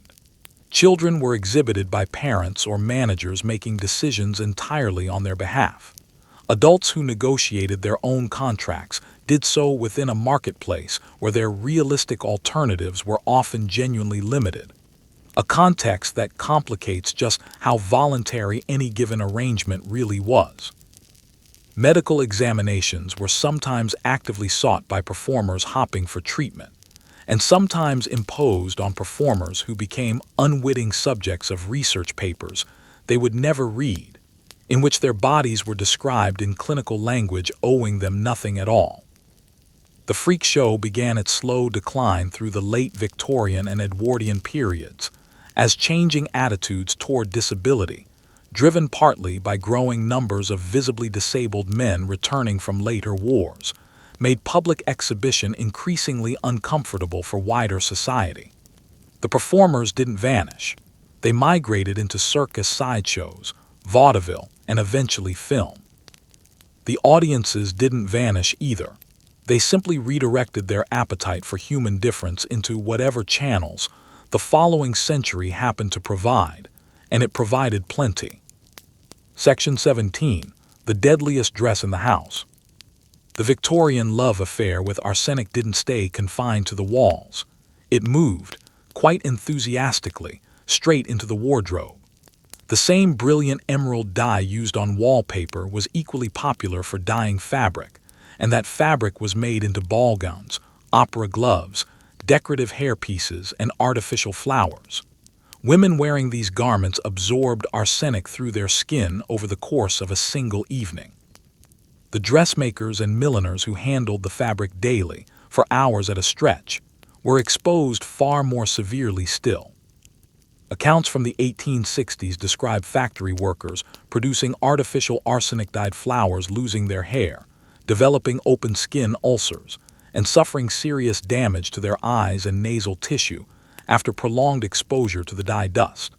When a physician named Alfred Swain Taylor began publicizing the connection between the green dye and these symptoms, the fashion industry's response was essentially defensive. The color was simply too popular to abandon overnight. Production carried on. Women kept wearing it. The dressmakers kept getting sick. For several more years, the most fashionable color in England remained, quite literally, a slow-acting poison. The artificial flower trade sat at the very center of the damage.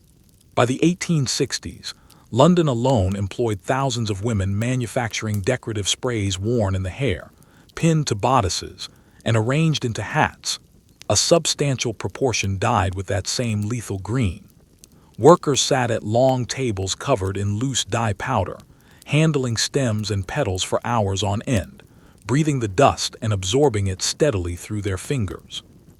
The symptoms crept in gradually, first irritation of the hands, then sores that simply wouldn't heal, then the characteristic deterioration of nasal cartilage as the arsenic destroyed the tissue directly. A young flower maker named Matilda Shura died in 1861 of arsenic poisoning directly attributable to her work.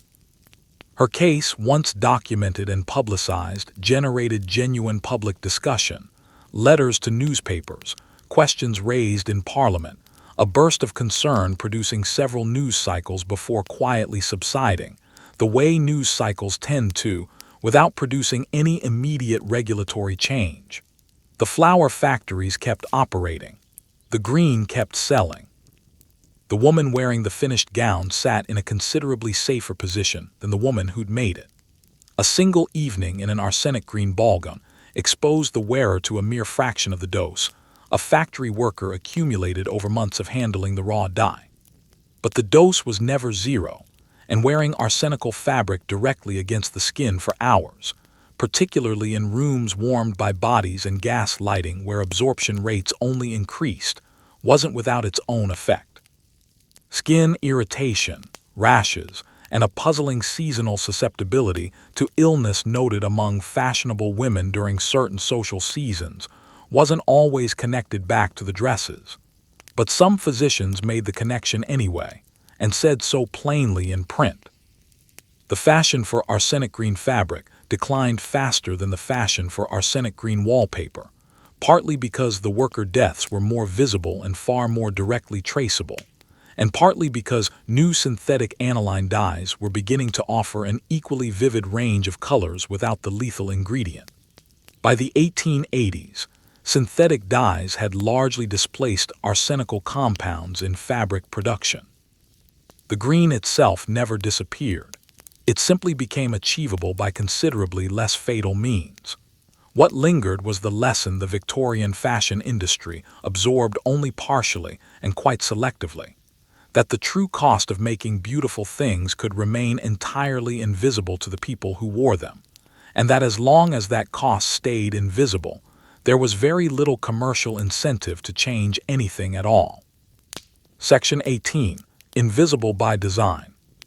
In a wealthy Victorian household, the domestic staff operated according to a hierarchy so rigid and governed by so many unwritten rules that entering service essentially required an informal apprenticeship in the specific customs of that particular household before you could function inside it without accidentally offending someone above or below you on the ladder.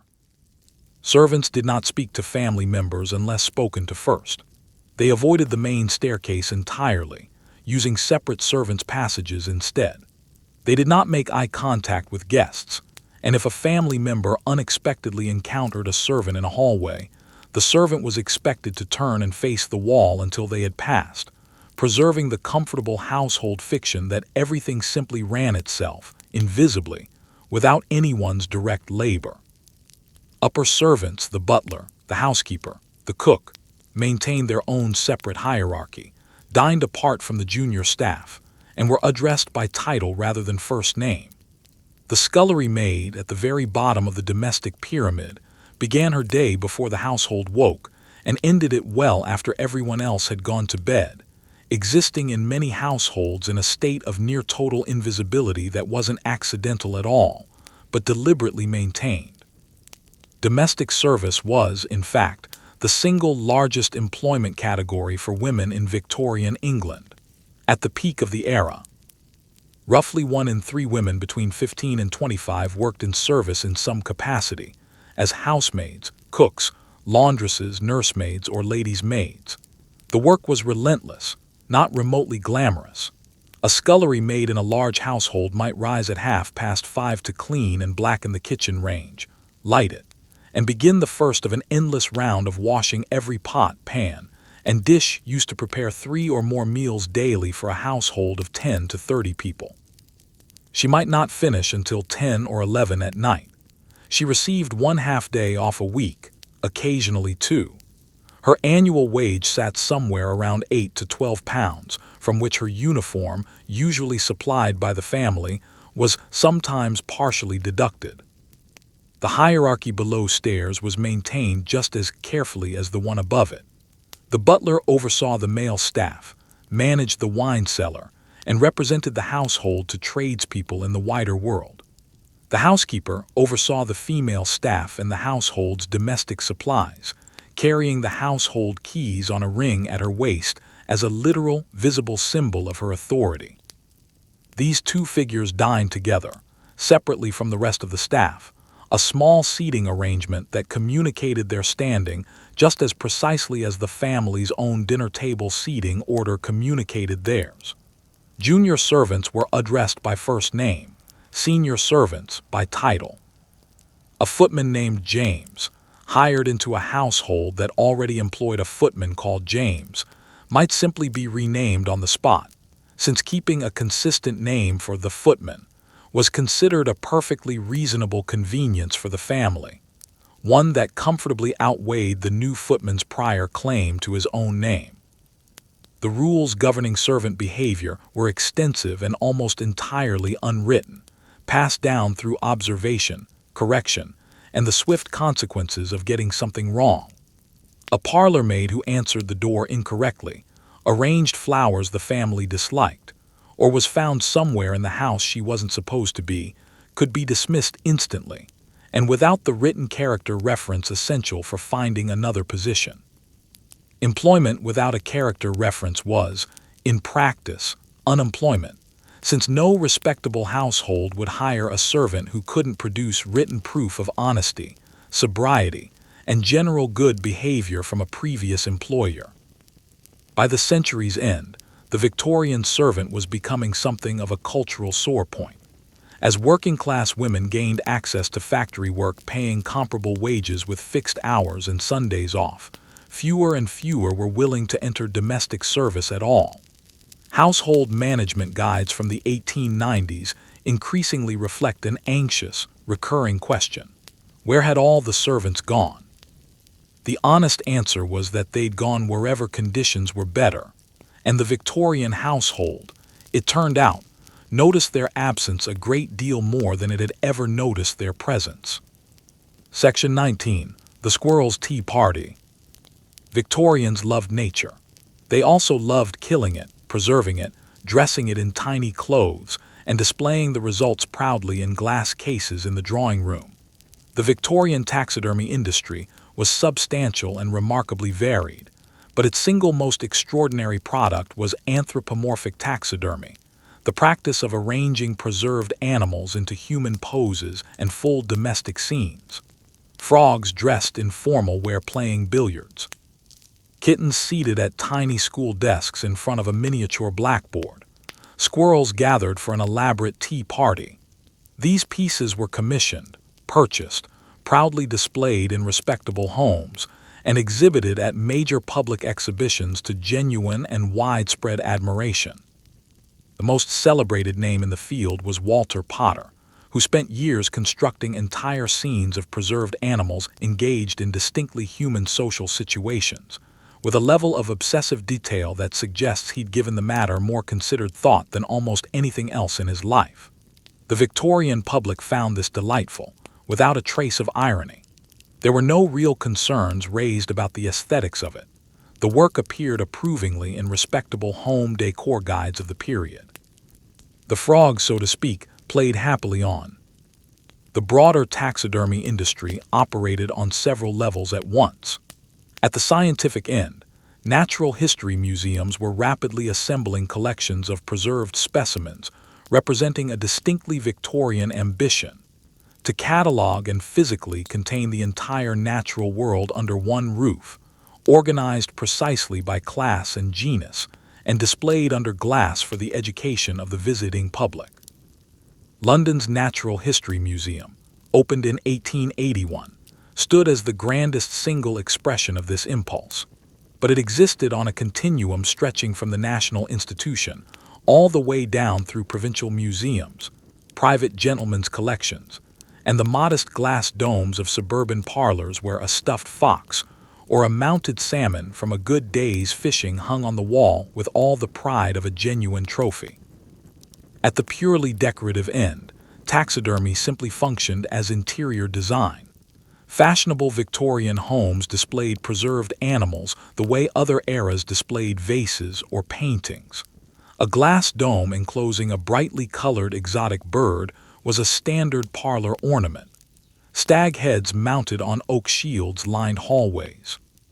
Cases built around reconstructed miniature habitats. A weasel poised on an artificial riverbank, an owl perched inside a hollow tree, were considered simultaneously educational and attractive. The craft itself demanded real technical skill. A well-mounted specimen needed to look alive, anatomically correct and characteristic of its species, requiring genuine anatomical knowledge and the patience to work with materials that, by their very nature, weren't in the mood to cooperate. Walter Potter's work represents a particular extreme of the anthropomorphic tradition worth dwelling on specifically. His most famous piece, depicting the death and burial of a bird from an old nursery rhyme, involved 98 individually preserved British birds arranged into a funeral scene, a sparrow carrying a bow and arrow, a beetle threading a needle, a fly holding up a tiny-looking glass, each figure posed with a precision representing genuine years of construction. He began building it in 1861 and exhibited the finished piece to a public that found it thoroughly charming. He went on to build a kitten wedding, a rabbit schoolroom, and a squirrel's gin shop stocked with miniature bottles, among dozens of other elaborate scenes, each requiring both the acquisition and preservation of the relevant animals and the careful construction of matching miniature props. Victorian comfort with death as a decorative material is perhaps the clearest lens through which to understand the whole taxidermy craze. They lived alongside death far more immediately than later generations would, higher child mortality, shorter overall life expectancy, and the daily physical realities of raising and slaughtering household animals for food, and had developed out of necessity an aesthetic relationship with mortality that allowed it a comfortable, decorative place in the drawing room without the drawing room ever feeling like somewhere something had gone terribly wrong. A preserved bird under glass wasn't morbid to Victorian eyes. It was a specimen, nature, organized, contained, and made decorative, which was precisely what Victorian culture wanted from the natural world in the first place. The fashion faded with the arrival of the Edwardian era, as tastes shifted, as natural history moved firmly into institutions rather than private parlors, and as the peculiar combination of scientific curiosity and decorative ambition that had once made stuffed animals in tiny outfits seem like a perfectly reasonable idea quietly lost its grip on popular culture. The frogs, however, remain. Several of Potter's original pieces survive today, housed in museums. People still go to see them, Nobody is entirely sure how to describe how they feel about it afterward. Section 20. The wooden hut that rolled into the sea. The Victorian discovery of the seaside as a leisure destination arrived at, unfortunately, almost the exact same moment as the Victorian conviction that direct sunlight was a social liability. Pale skin still signaled wealth and leisure. Tanned skin still suggested outdoor manual labor and low status. Visiting the seaside was fashionable. Being visibly, detectably sun-touched afterward was not. Victorian beachgoers navigated this tension using the bathing machine, a small wooden hut mounted on wheels, hauled by horse directly into the surf, from which a bather could descend a short set of steps straight into the water without ever being seen standing on the open beach. Men and women bathed in strictly separated sections of coastline. Women's bathing costumes covered them from neck to knee, made of heavy wool that became substantially heavier still once wet. A machine attendant, usually a woman known locally as a dipper, would physically push a hesitant bather beneath the waves if they seemed insufficiently committed to the exercise. The entire arrangement was engineered to deliver the supposed health benefits of seawater, while stripping away almost every element of enjoyment a modern beachgoer would actually recognize. The medical case for sea bathing had been made by a physician named Richard Russell back in 1753, and he made it with real enthusiasm, prescribing seawater not just for bathing, but for drinking, a recommendation that should trigger some fairly immediate biological objections, a subject his original treatise addressed with noticeably less thoroughness than the supposed benefits received. His central claim was that sea air and seawater carried genuine restorative properties across a wide range of conditions, and the English upper classes, always receptive to any prescription that neatly combined personal health with the acquisition of desirable coastal property, embraced the idea with real speed. Brighton, Scarborough, Eastbourne, and a dozen other coastal towns transformed themselves into full resorts over the following century. The railway, arriving through the 1840s and 1850s, extended the seaside holiday down to the middle class and, shortly afterward, to the working class as well, forcing the older resorts to recalibrate their offerings and the upper classes to quietly recalibrate their preferred coastal destinations. The bathing machine itself was a genuine feat of Victorian problem-solving applied to a problem that was, in fairness, almost entirely self-created. The core issue was that mixed bathing, men and women in the water simultaneously, in states of partial undress, was considered thoroughly improper. The solution was to mechanize the entire process of entering the sea in a way that preserved concealment and separation at every single stage. You entered the hut on dry sand. The hut was hauled by horse out to a water depth of roughly 4 feet. You descended the steps at the seaward end straight into the water, bathing within a small zone of privacy defined by the hut's own walls and a rope fixed to its side. The attendant, standing in the water beside you, encouraged full immersion on the grounds that a brief, complete submersion was considered considerably more medically effective than a gentle paddle. Women's bathing costumes followed exactly the same design principle as the bathing machine itself. Maximum coverage paired with only theoretical functionality. The heavy wool dress, worn with stockings and occasionally even shoes, offered warmth and modesty while simultaneously absorbing enough seawater to become a genuine drowning hazard in anything beyond shallow water. Bathing bonnets kept hair dry in exactly the same spirit that governed the entire exercise, obtaining the supposed benefits of the sea while minimizing the sea's actual contact with the person enjoying them. For everyone remaining safely on shore, the beach itself was conducted with comparable levels of regulation. Parasols shielded skin from direct sun. Donkeys were ridden with an expression suggesting the whole activity was a dignified pursuit. Pier concerts were attended. Shellfish were purchased from beachfront vendors and eaten with the barely audible pleasure of people quietly enjoying something they weren't quite supposed to enjoy so openly in public. The Victorian seaside holiday wasn't, by modern standards, a particularly relaxed affair.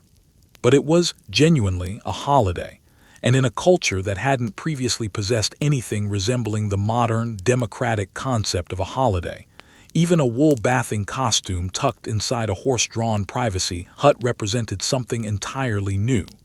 Permission, however briefly, to simply stop. Section 21. Gin for the baby. Working-class Victorian children were, in a great many households, introduced to alcohol at an age that would today trigger an immediate call to social services.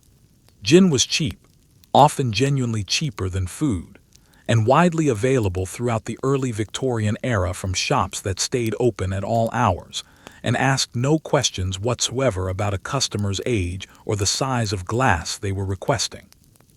Children were given small amounts to keep them calm, to help them sleep, and in some households, simply because there was nothing else in the house considered safe to drink.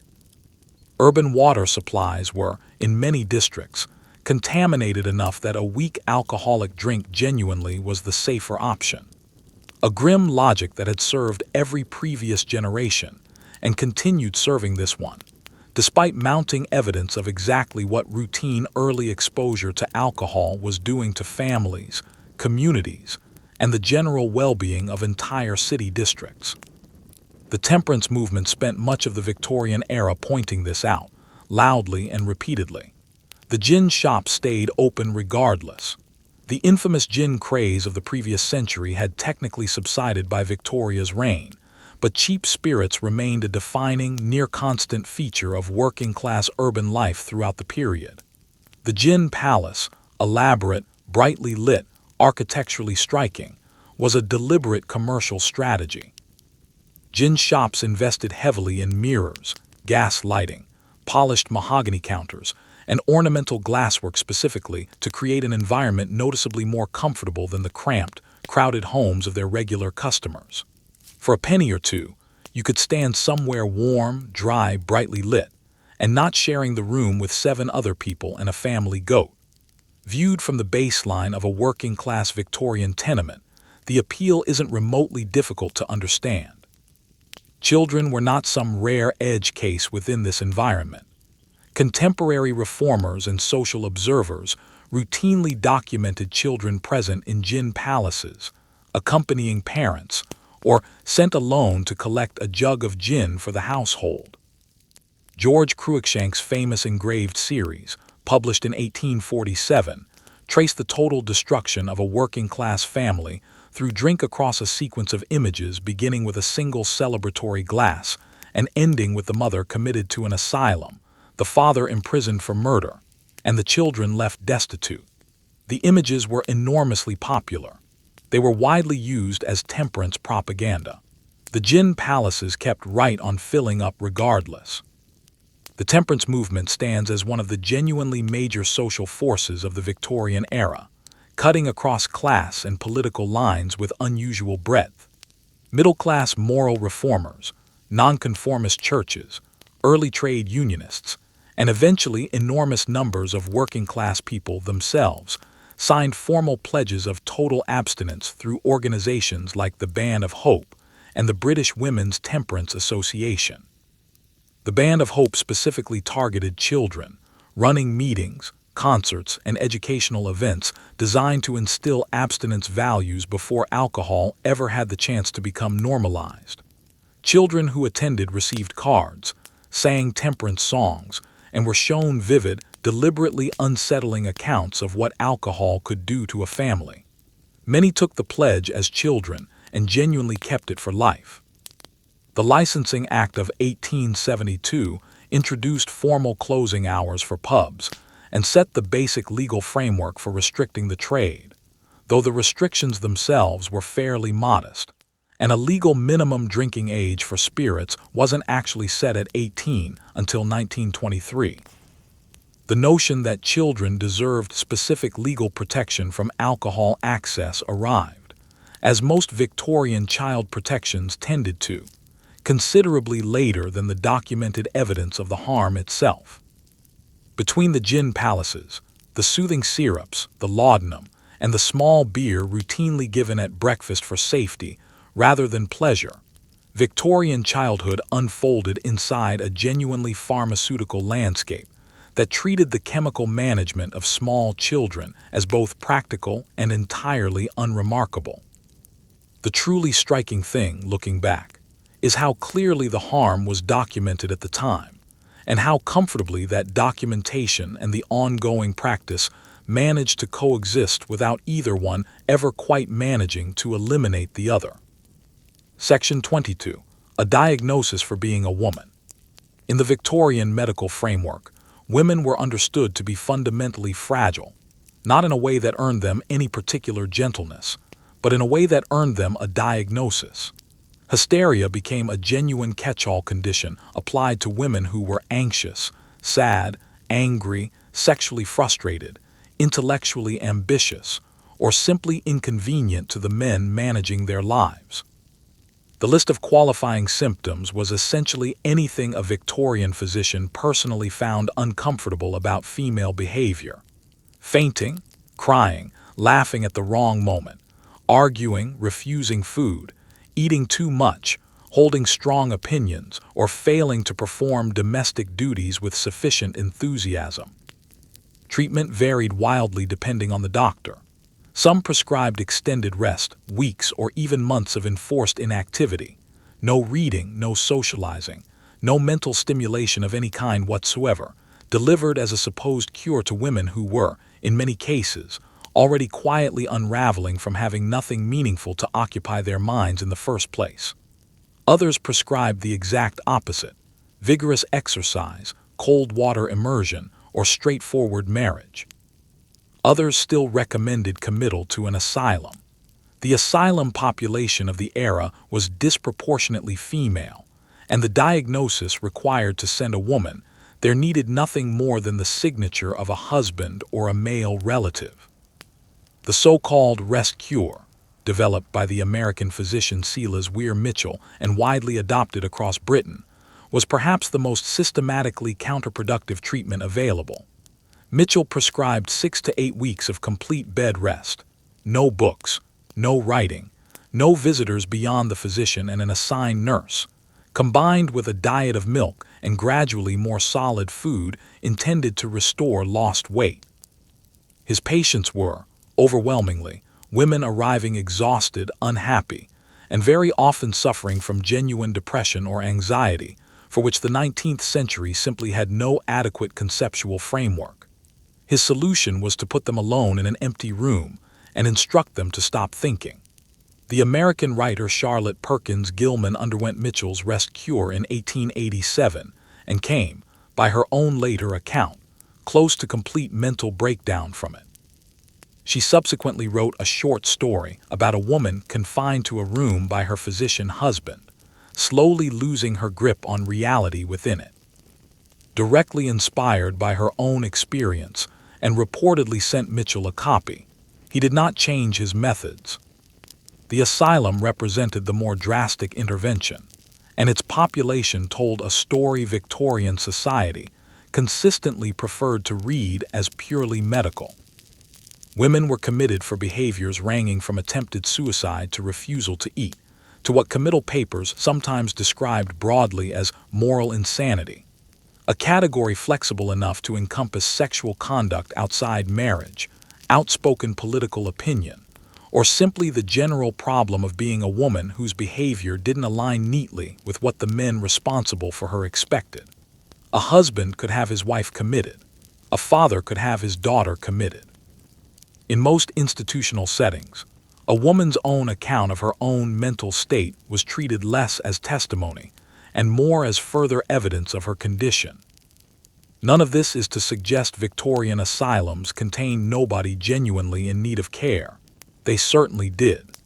But the institutions also housed women who were depressed, traumatized, financially trapped, and socially confined, and who were expressing that confinement in ways the era chose to classify as illness rather than a reasonable response to genuinely unreasonable circumstances.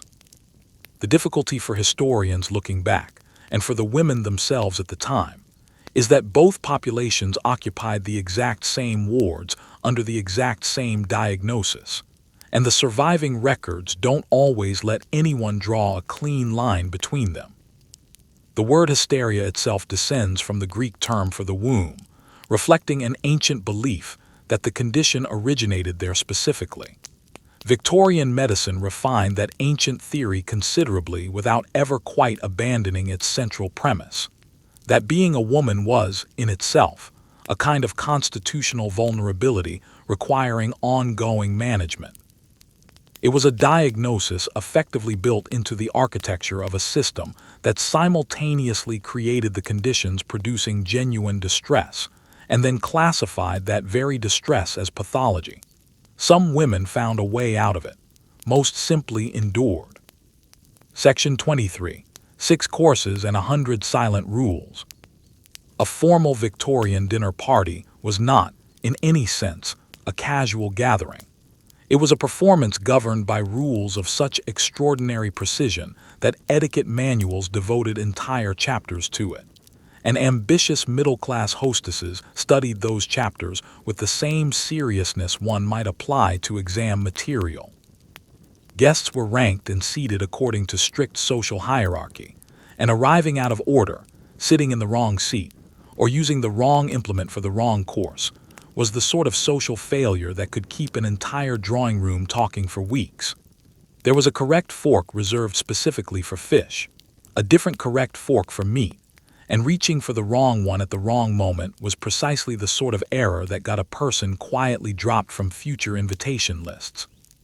Conversation itself was governed just as rigidly. Certain subjects were considered entirely off-limits at the table: money, religion, politics, or anything remotely disagreeable. The underlying goal wasn't genuine communication at all, but rather the convincing performance of civilization across the course of several hours, after which everyone could finally go home and say whatever they'd actually been thinking the entire evening. Even the invitation itself functioned as an opening act in this performance. A properly written dinner invitation specified the date, the exact hour, and occasionally the expected dress, composed on quality paper in a clear hand, and delivered with enough advance notice for the recipient to respond, also in writing, also on quality paper, within a day or two of receiving it. Accepting an invitation and then failing to appear counted as a significant social transgression.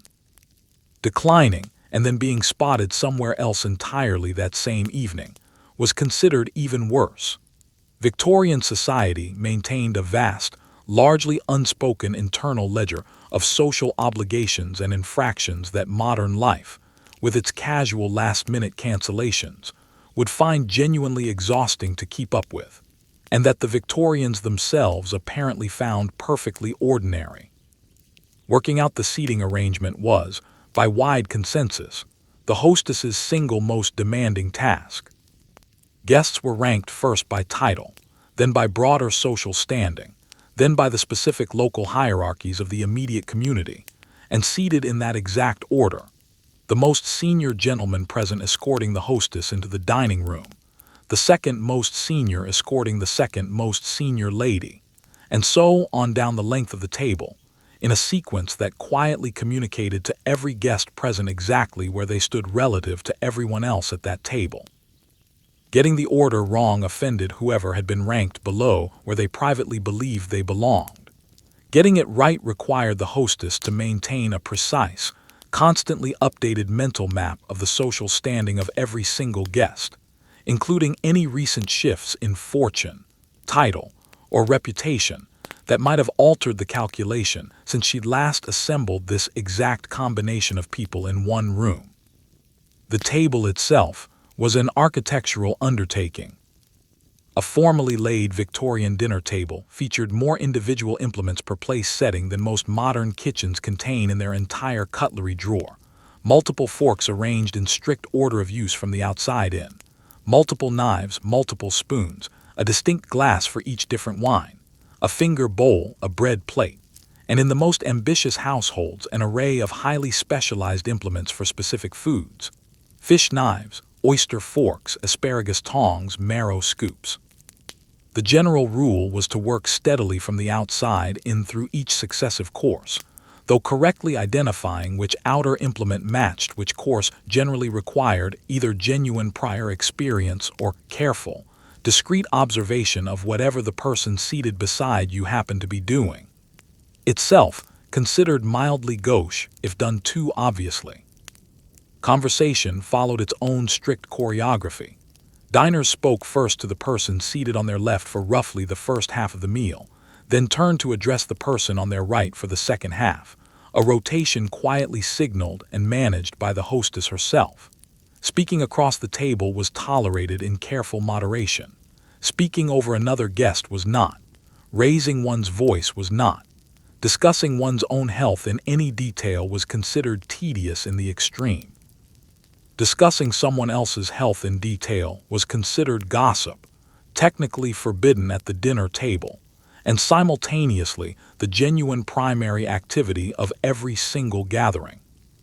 The distinction between acceptable social observation and outright forbidden gossip was, in practice, almost entirely a matter of tone and direction rather than actual content, and navigating that distinction successfully was considered one of the core social competencies of Victorian adult life. Once the meal concluded, the women withdrew to the drawing room while the men remained behind at the table with port and cigars. A separation so completely standard it required no explanation whatsoever and received none. The women's subsequent drawing room conversation was generally assumed to be the lighter of the two, the men's table conversation, the more substantive. Contemporary observers who managed to overhear both, however, tended to report the actual content as roughly equivalent in frivolity, with the men simply enjoying the added benefit of the port. Section 24. Smoke, silk cushions, and a safe kind of danger. Victorian London's East End was home to a small cluster of establishments selling prepared opium for smoking rooms that became widely known, through a combination of genuine journalism and truly spectacular literary embellishment, as opium dens. These establishments were real, they operated entirely within the law, and they catered to a considerably broader clientele than the more lurid contemporary accounts tended to suggest. Writers, intellectuals, and the occasional curious middle-class visitor turned up alongside dock workers and the genuinely dependent, drawn there by a mixture of authentic appetite and the particular thrill Victorians associated with visiting poorer areas purely for the contrast. Charles Dickens wrote about them. Oscar Wilde placed one in a novel. Journalists produced breathless accounts of the horrors supposedly found within, which reliably drove even more curious readers to go and see for themselves. The wider opium trade, meanwhile, was anything but some shadowy underground operation. Britain had, quite literally, fought two separate wars with China within living memory, specifically to protect its right to keep selling opium into the Chinese market. The Victorian relationship with opiates was, in short, morally tangled in ways the era generally preferred not to examine too closely. The Opium Wars of 1839 and 1856 remain worth pausing on, because they represent one of the more striking examples of Victorian moral compartmentalization on record. The East India Company, and later the British government directly, oversaw the large-scale production of opium in Bengal and its export into China, despite explicit and repeated Chinese government attempts to prohibit the trade entirely. When Chinese authorities seized and destroyed British opium stockpiles in 1839, Britain went to war specifically to restore the trade. The official justification offered was free trade and the rights of British merchants. The actual product being defended was a narcotic the Chinese government had banned precisely because of the addiction and social devastation it was causing among its own population. Britain won both wars. The trade continued undisturbed at home. Opium, meanwhile, remained fully legal, widely available, and heavily used throughout Britain itself.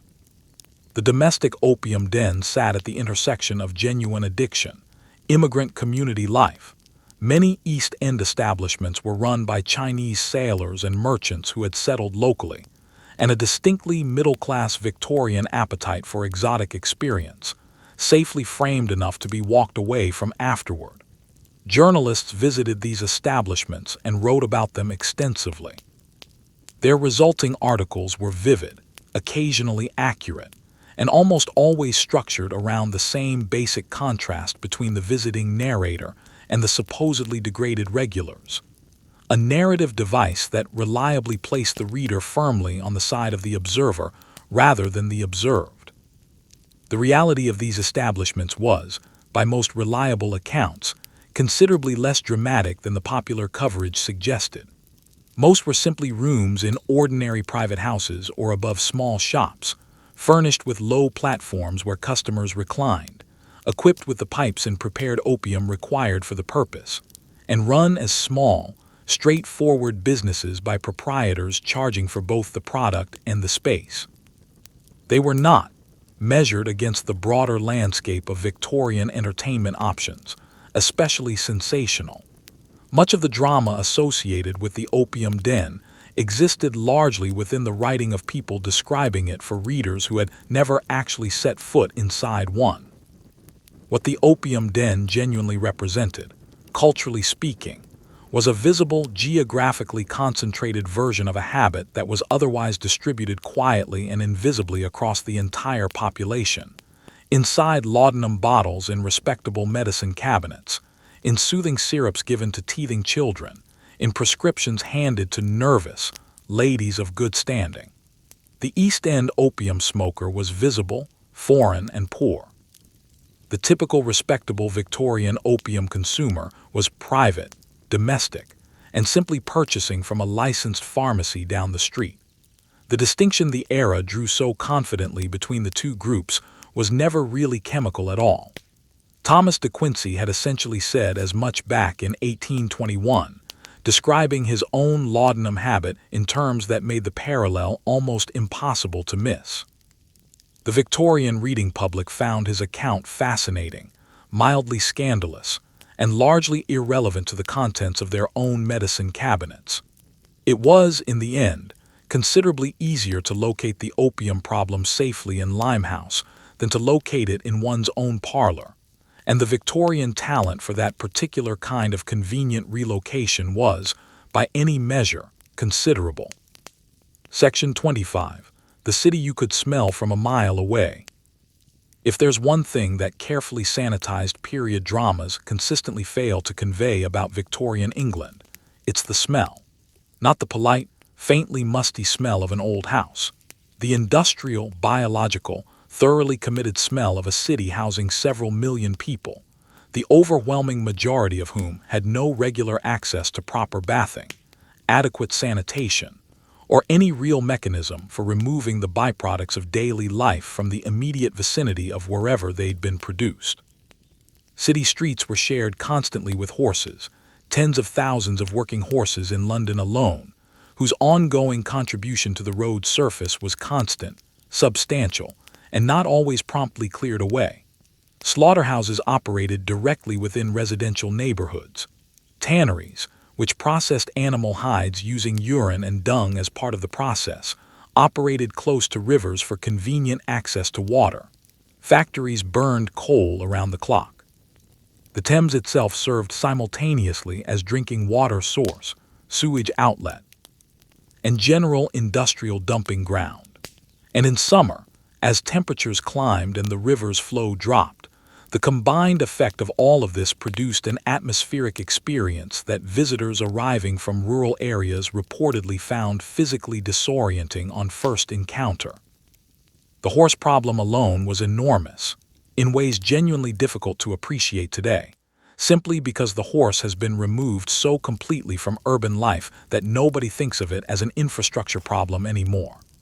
London in 1890 supported an estimated 50,000 working horses, pulling cabs, omnibuses, delivery wagons, private carriages, brewery drays, postal vans, and virtually every other vehicle moving through the city. Each horse produced somewhere between 15 and 35 pounds of manure daily, which accumulated steadily on road surfaces and was managed by a workforce of crossing sweepers, very often children, who cleared narrow paths through it for pedestrians in exchange for whatever tips passers-by cared to offer. On dry days, the manure dried out and became airborne dust, settling on every available surface, food sold at street stalls very much included. On wet days, it became a thick, liquid compound of mud and organic matter that soaked straight through shoes and clung reliably to the hems of long skirts. The crossing sweeper was one of the city's most visibly poor working figures, stationed at busy intersections, broom in hand, entirely dependent on the generosity of passers-by for income. Henry Mayhew recorded testimony from these children in the 1850s, young workers who'd been sweeping the exact same crossing since they were barely old enough to hold a broom, whose entire economic world amounted to perhaps 30 feet of roadway kept clear in exchange for coins from people who rarely so much as glanced down at them. Earnings varied enormously with the weather, with foot traffic, and with the moods of whoever happened to be passing. A good day near a fashionable shopping street might yield enough for a meal and a night's lodging. A wet day could yield nothing at all. The slaughterhouse situation added its own distinct layer to the general atmosphere. Victorian London's abattoirs weren't industrial facilities located at any sanitary distance from the population. They were ordinary neighborhood businesses, tucked directly between houses and shops in working-class districts, conducting their operations in conditions that meant the surrounding streets regularly experienced the sounds, the smells, and often the direct physical evidence of the process at extremely close range. The regular movement of live animals through crowded city streets on their way to these facilities only added further texture to an already overwhelming sensory landscape. Personal hygiene, in the near-total absence of household running hot water, required enough planning and physical effort that it simply wasn't practiced anywhere near as often as modern sensibilities would now consider standard. A full bath meant heating water over a fire, filling a portable tub by hand, and then disposing of the used water afterward, a process undertaken at best weekly, considerably less often through the winter months, and sometimes not at all during periods of illness or genuine poverty. The cumulative effect of all of this was an urban atmosphere that stayed constantly, comprehensively present to the senses in a way modern cities, with their sealed buildings, filtered ventilation, and chemical street cleaning, simply no longer are. Victorian Londoners were far from oblivious to any of it. They complained about it constantly, in letters, in newspapers, in diaries. They simply had no immediate remedy available, and so they lived inside it, day after day, the way a person eventually stops consciously noticing a sound that genuinely never stops. Section 26. The room that slowly ran out of air. Victorian homes were, by any modern measure, remarkably hostile environments, and some of the most serious hazards came not from anything visible at all, but from the air itself. Gas lighting, which gradually replaced candlelight in wealthier homes from the 1830s onward, burned coal gas that produced carbon monoxide as a routine byproduct. Rooms that weren't properly ventilated and Victorian rooms, with their heavy curtains, tightly sealed windows, and near-religious commitment to keeping out drafts, very frequently weren't, accumulated dangerous concentrations of the gas slowly enough that the people inside simply grew drowsy and unwell without ever connecting their symptoms to the air they were breathing. Coal fires added their own layer of smoke and carbon monoxide on top. The arsenic in the wallpaper off-gassed quietly into the same room. The lead-based paint off-gassed too. Even the mercury backing on the household's mirrors contributed its own slow, invisible seepage.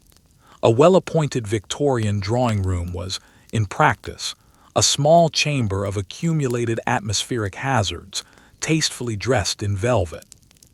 The fashionable Victorian habit of spending long evenings in precisely these sealed, richly decorated rooms goes a considerable way toward explaining the era's, rather sobering life expectancy statistics.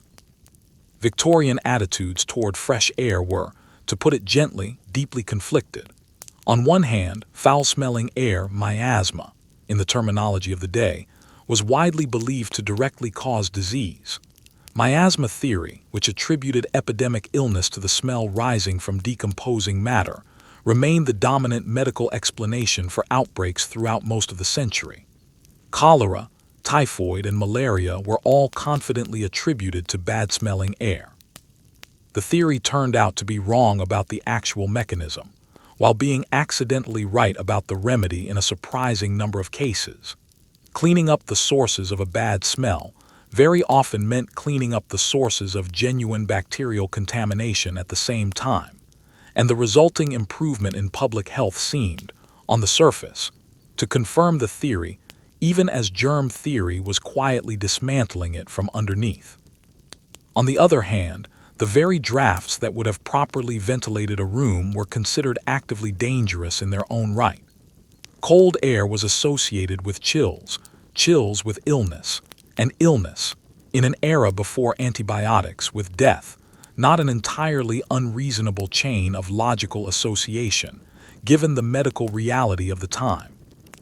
The solution most Victorian households arrived at was to seal the house tightly against cold drafts while keeping a fire constantly burning, producing a warm, fully enclosed environment in which whatever the house itself happened to be generating, gas fumes, arsenic vapor, the various byproducts of gas lighting, circulated freely among the inhabitants with essentially no meaningful dilution.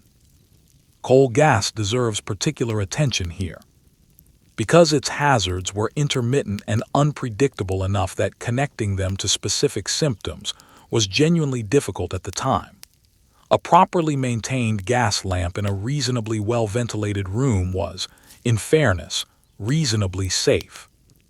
A leaking fitting, a partly extinguished burner, or a poorly maintained system operating inside a tightly sealed room, however, could easily produce carbon monoxide concentrations sufficient to cause headaches, fatigue, and disorientation over the course of a long evening, or, in a worse case, unconsciousness and death over the course of a single night. The familiar Victorian habit of waking with an unexplained headache and blaming it on poor sleep, or on the weather, wasn't always wrong exactly, but it was frequently, quite literally, explicable by the gas lamp that had burned low in a sealed bedroom all night long. The physician John Shaw Billings, writing in the 1880s, actually calculated the minimum air requirements needed per person for a genuinely healthy indoor environment, and compared his figures against the real air volumes available in typical Victorian rooms given their standard ventilation habits. His conclusions were not, by any stretch, encouraging. The rooms were consistently too small, too tightly sealed, and too full of people all steadily exhaling carbon dioxide into air that was never being meaningfully refreshed.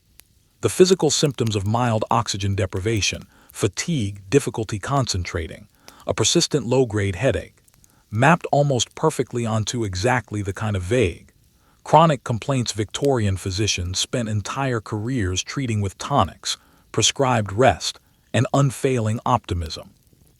Opening a window, in other words, was more or less the single simplest remedy available, and it was one the Victorians almost never actually reached for. Section 27. Reading your character off your skull.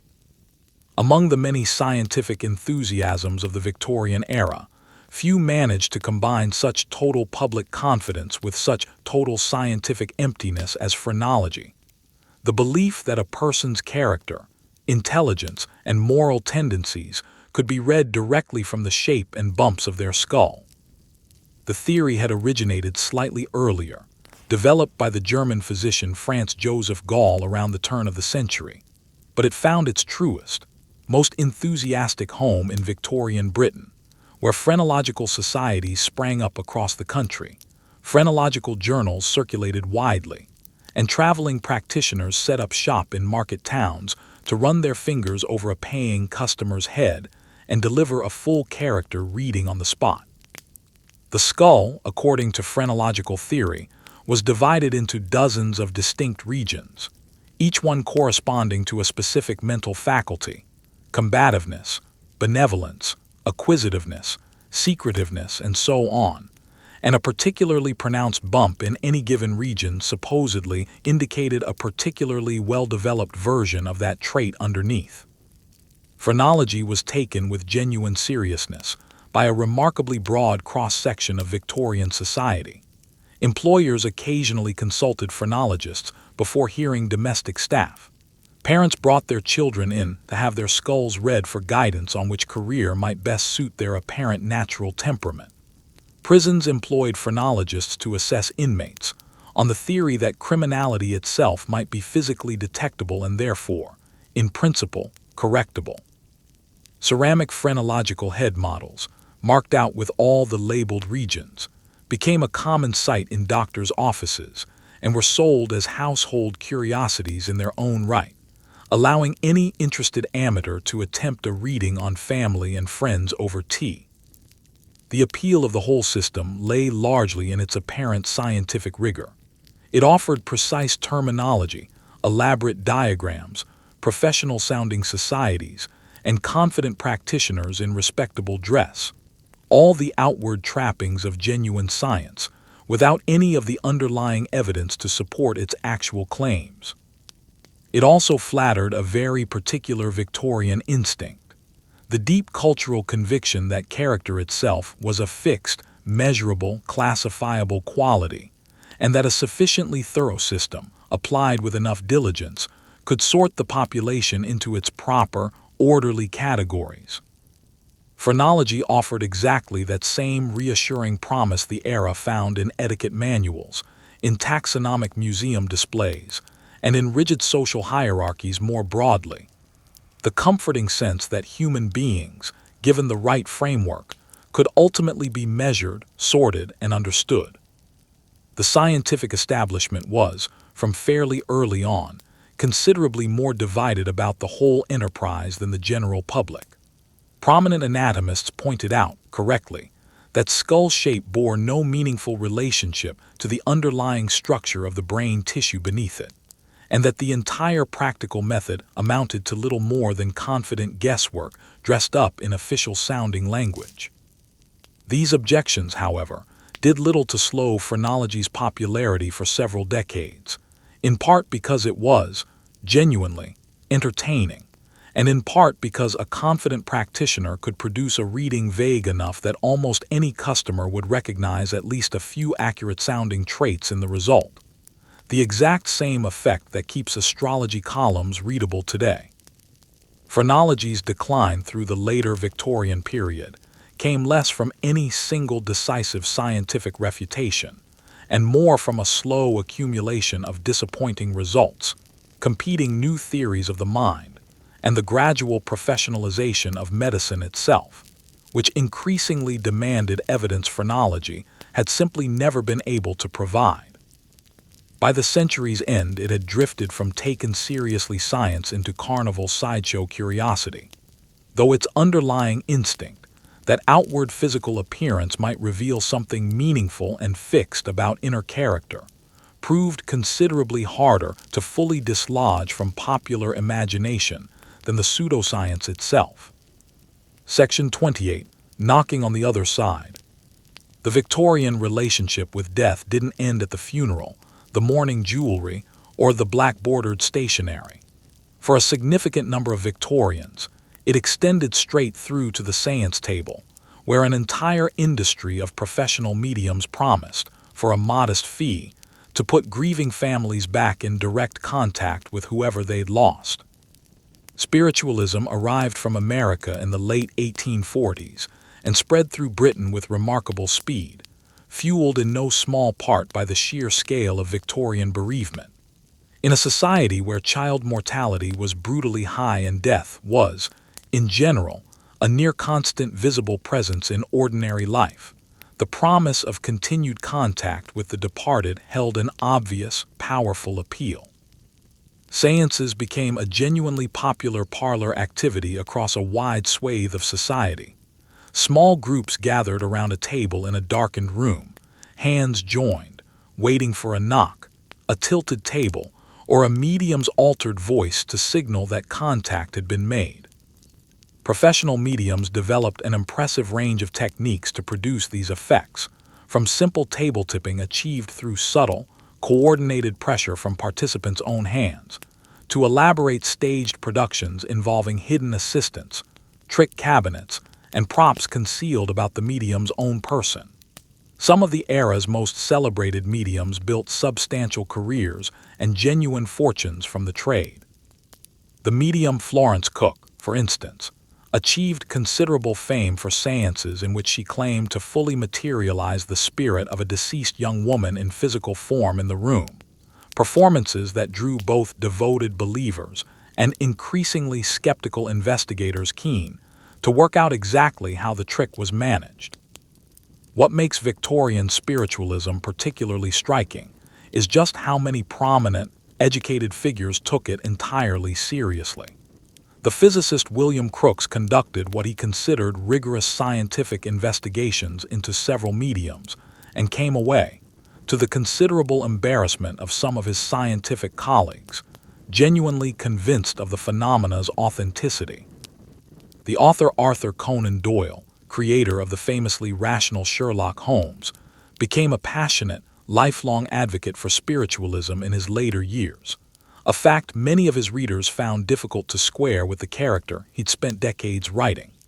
Queen Victoria herself was rumored to have consulted mediums following Albert's death, seeking exactly the kind of continued contact the movement promised so many grieving families across the country. Skeptics, and there were plenty, pointed out the obvious financial incentive built into the whole arrangement, and dedicated a fair amount of energy to exposing fraudulent mediums through carefully staged tests, tying a medium's hands, searching seance rooms beforehand, controlling the lighting conditions as tightly as possible. Several prominent mediums were caught outright, mid-performance, using props or accomplices, generating genuine newspaper scandals that briefly damaged public confidence before the broader movement recovered and carried on largely undiminished. The magician and escapologist Harry Houdini would go on, in the following century, to build an entire secondary career out of exposing fraudulent spiritualist mediums, having grown personally furious at watching grieving people exploited by the trade. What sustained spiritualism through decades of exposed frauds and mounting scientific skepticism was, ultimately, less about the specific mechanics of any given seance and more about the underlying emotional need it addressed head-on.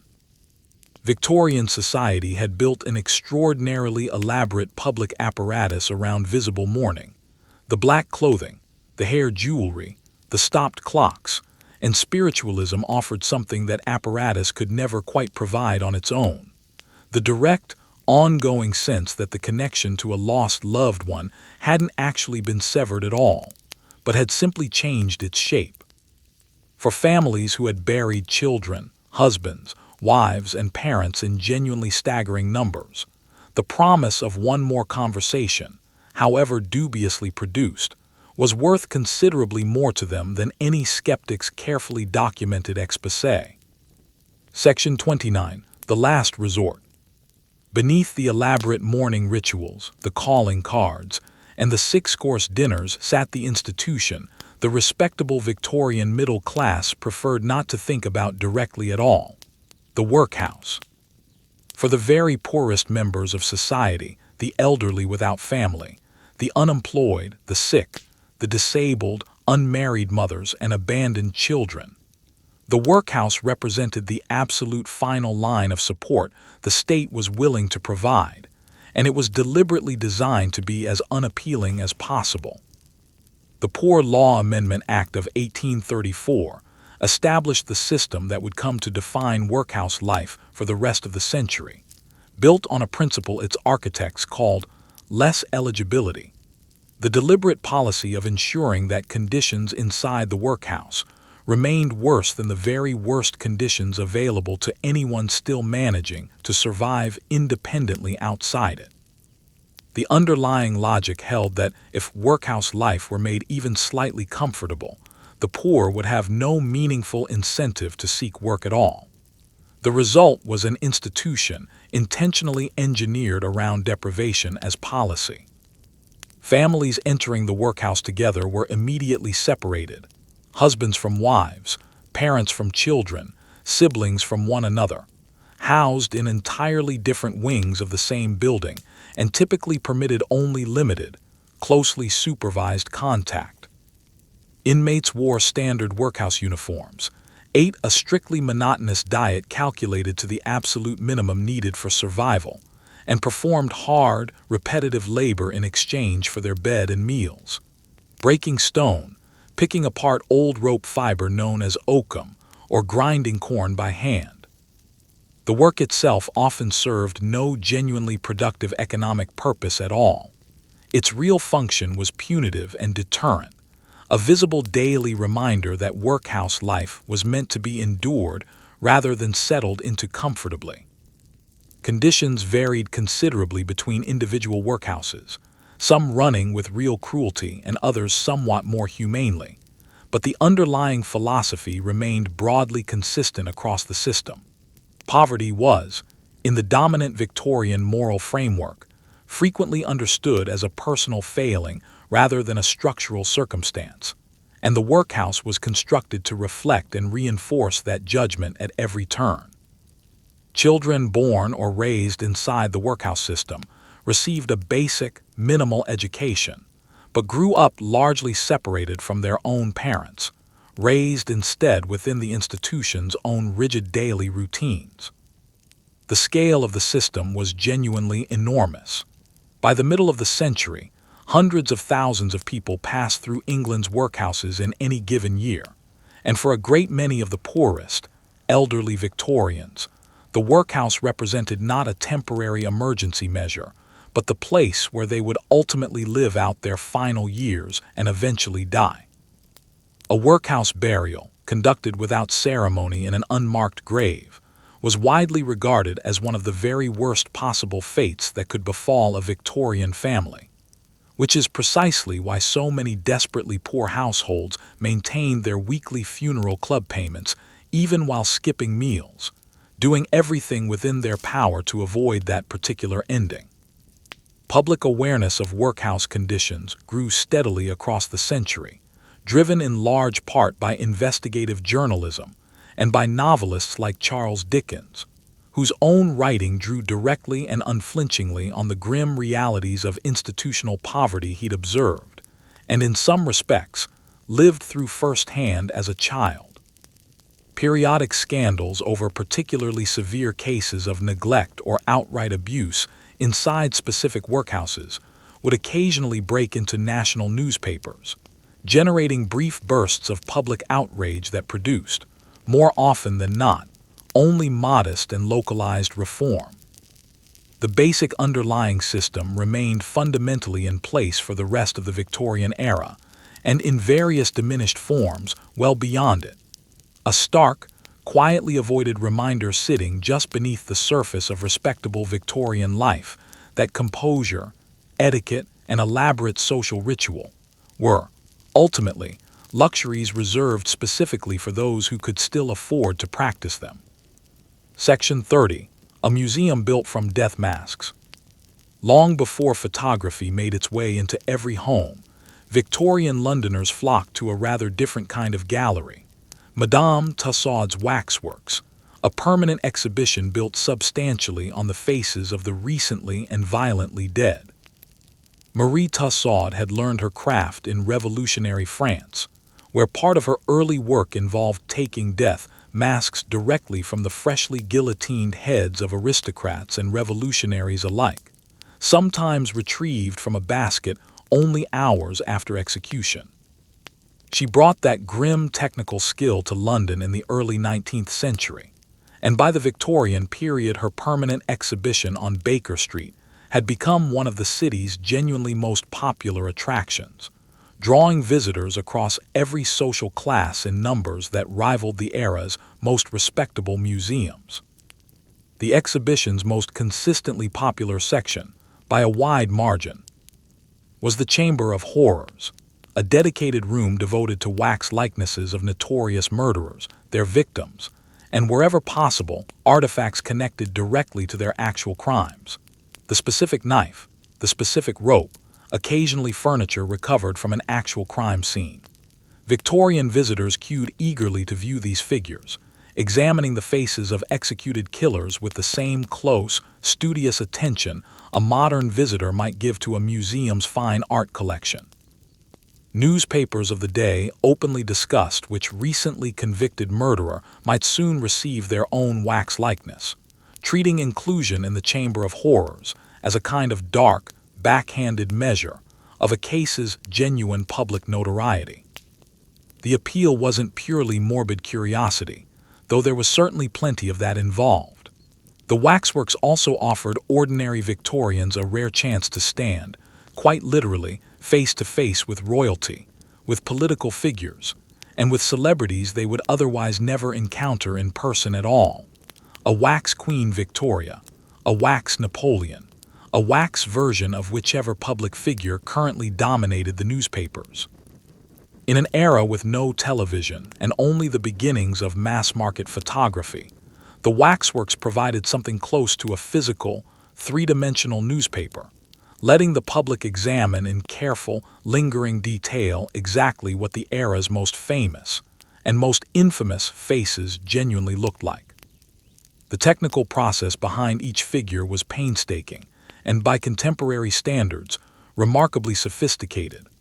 Wax was carefully built up and shaped over a skull-like internal armature, with individual human hairs frequently inserted one at a time to form eyebrows, eyelashes, and, where appropriate, a full head of hair. Glass eyes were set with real anatomical care to achieve a convincingly lifelike, unsettling stare. Clothing was, wherever possible, obtained as genuine period-accurate garments rather than crude approximations. And in a handful of especially notable cases, exhibitors managed to acquire clothing that had actually belonged to the murderer or victim being depicted, lending the whole display an added, distinctly uncomfortable layer of authenticity. Death itself was, throughout, treated as entirely appropriate subject matter for popular entertainment in a way that would strike a modern visitor as fairly startling. Figures depicting recent executions were updated and refreshed with real regularity, keeping pace with whichever case currently held the public's attention, and the general Victorian comfort with viewing detailed representations of violent death sits, alongside the era's enthusiasm for post-mortem photography and elaborate mourning jewelry, as part of a much broader, consistent cultural pattern. A genuine, sustained willingness to look directly at death that later generations, insulated by improved medicine and lower mortality, would eventually find considerably harder to sustain themselves. Section 31. A very bad century to be a laboratory animal. Victorian scientific ambition extended well beyond cataloging stuffed birds under glass domes. It extended, with considerably less public affection, into the operating theaters and laboratories where researchers conducted experiments on live animals in pursuit of a better understanding of anatomy, physiology, and disease, a practice that generated one of the era's most genuinely heated public controversies and one of its earliest large-scale organized protest movements. Vivisection, the practice of performing surgical procedures on live animals for research purposes, expanded significantly across Britain through the middle decades of the century, driven by real advances in physiology and by increasingly close scientific ties with continental European laboratories, particularly in France, where the practice was considerably more established and less publicly contested. British researchers conducted experiments on dogs, rabbits, cats, and other animals, frequently without any anesthetic at all, in pursuit of a better understanding of the nervous system, of digestion, of the mechanics of disease. Genuine scientific questions pursued through methods that, once they became more widely publicized, provoked real and sustained public horror. Opposition organized quickly and effectively. The anti-vivisection movement drew together an unusually broad coalition. Doctors uneasy about the ethics of unrestrained animal experimentation, clergy concerned with the era's broader questions of moral character, and very prominently, women, who found in the anti-vivisection cause one of the comparatively few political movements of the period where they could organize, publish, and speak publicly with genuine social legitimacy. Frances Power Cobbe founded the Society for the Protection of Animals Liable to Vivisection in 1875, later renamed the National Anti-Vivisection Society, and it grew rapidly into one of the era's most well-organized and effective single-issue campaigns. The resulting public debate was genuinely fierce on both sides. Supporters of continued animal research argued, often persuasively, that the resulting medical advances would ultimately save considerably more lives, human and animal both, than the individual experiments cost, and that halting research entirely would simply push British medicine behind its continental competitors.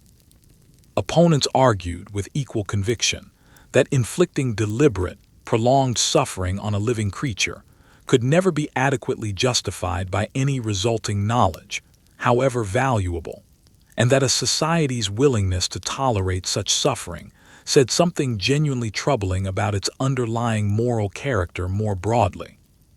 The controversy reached Parliament directly, resulting in the Cruelty to Animals Act of 1876, the world's first piece of legislation specifically regulating animal experimentation.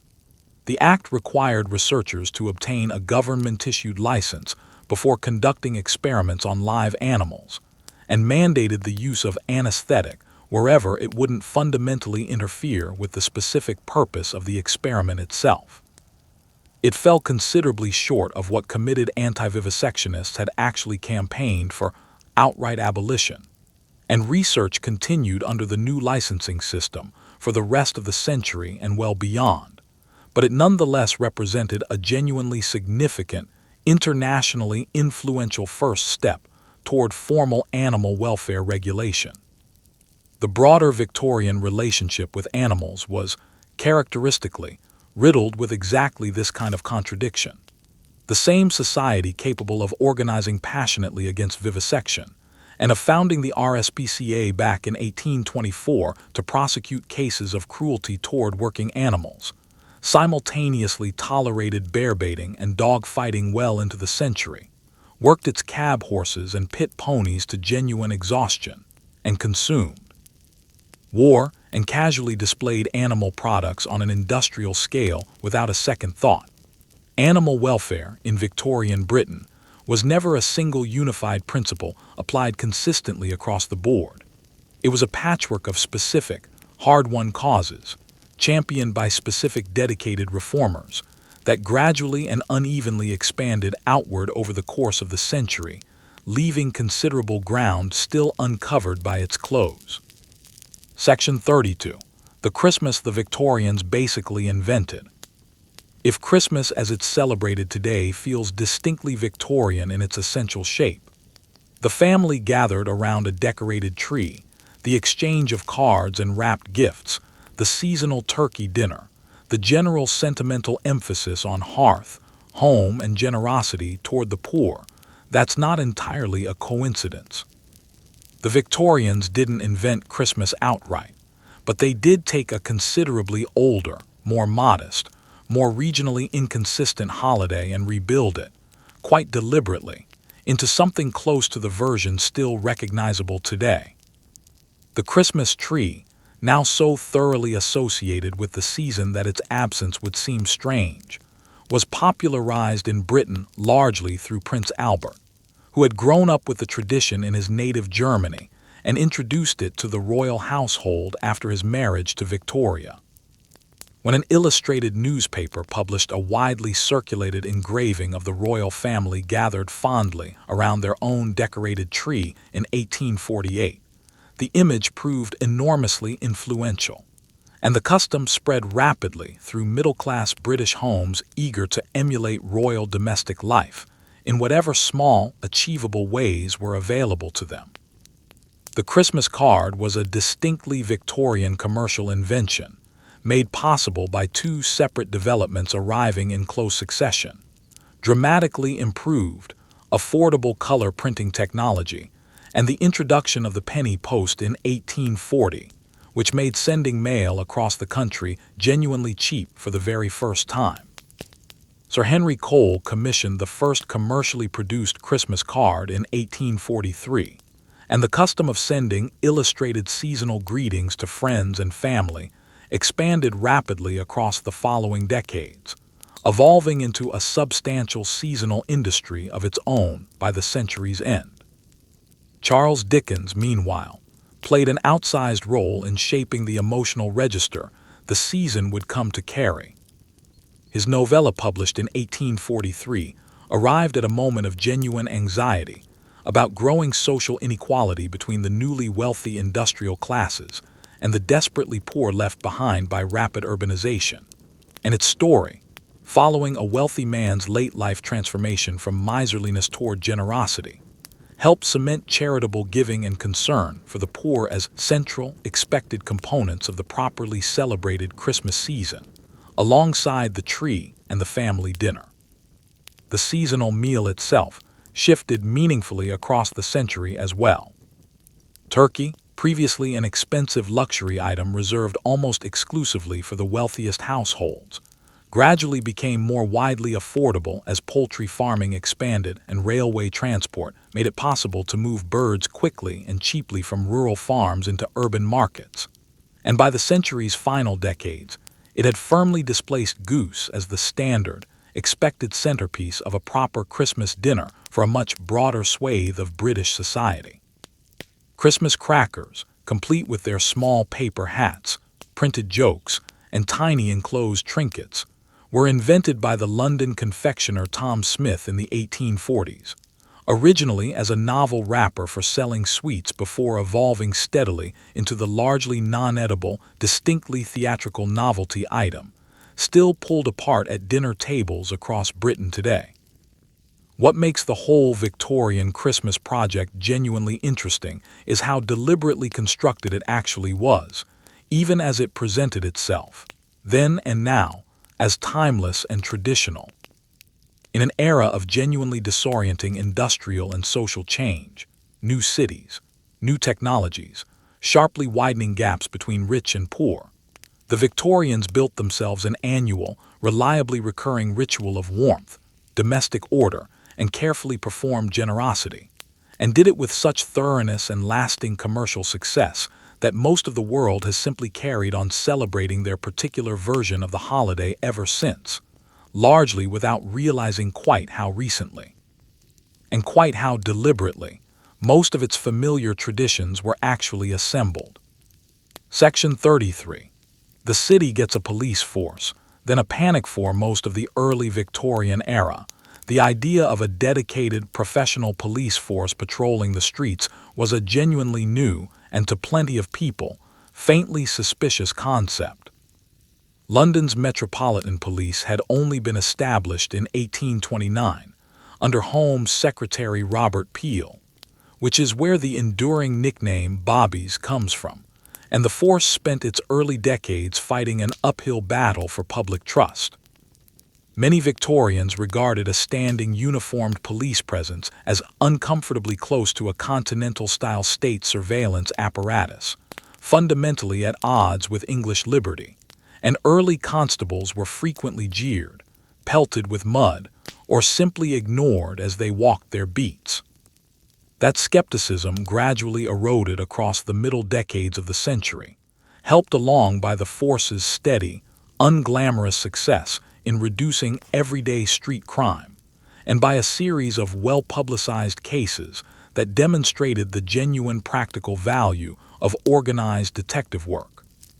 The detective branch, established at Scotland Yard in 1842, represented a significant step beyond simple uniformed patrol, plainclothes officers investigating crimes after the fact, piecing together evidence and testimony in a manner that captured the public imagination and fed directly into the booming new genre of detective fiction. Wilkie Collins and, later, Arthur Conan Doyle both drew heavily on the real methods and reputation of Scotland Yard detectives in constructing their own fictional investigators, and the reading public developed a genuine appetite for stories built around careful, rational deduction applied to violent crime.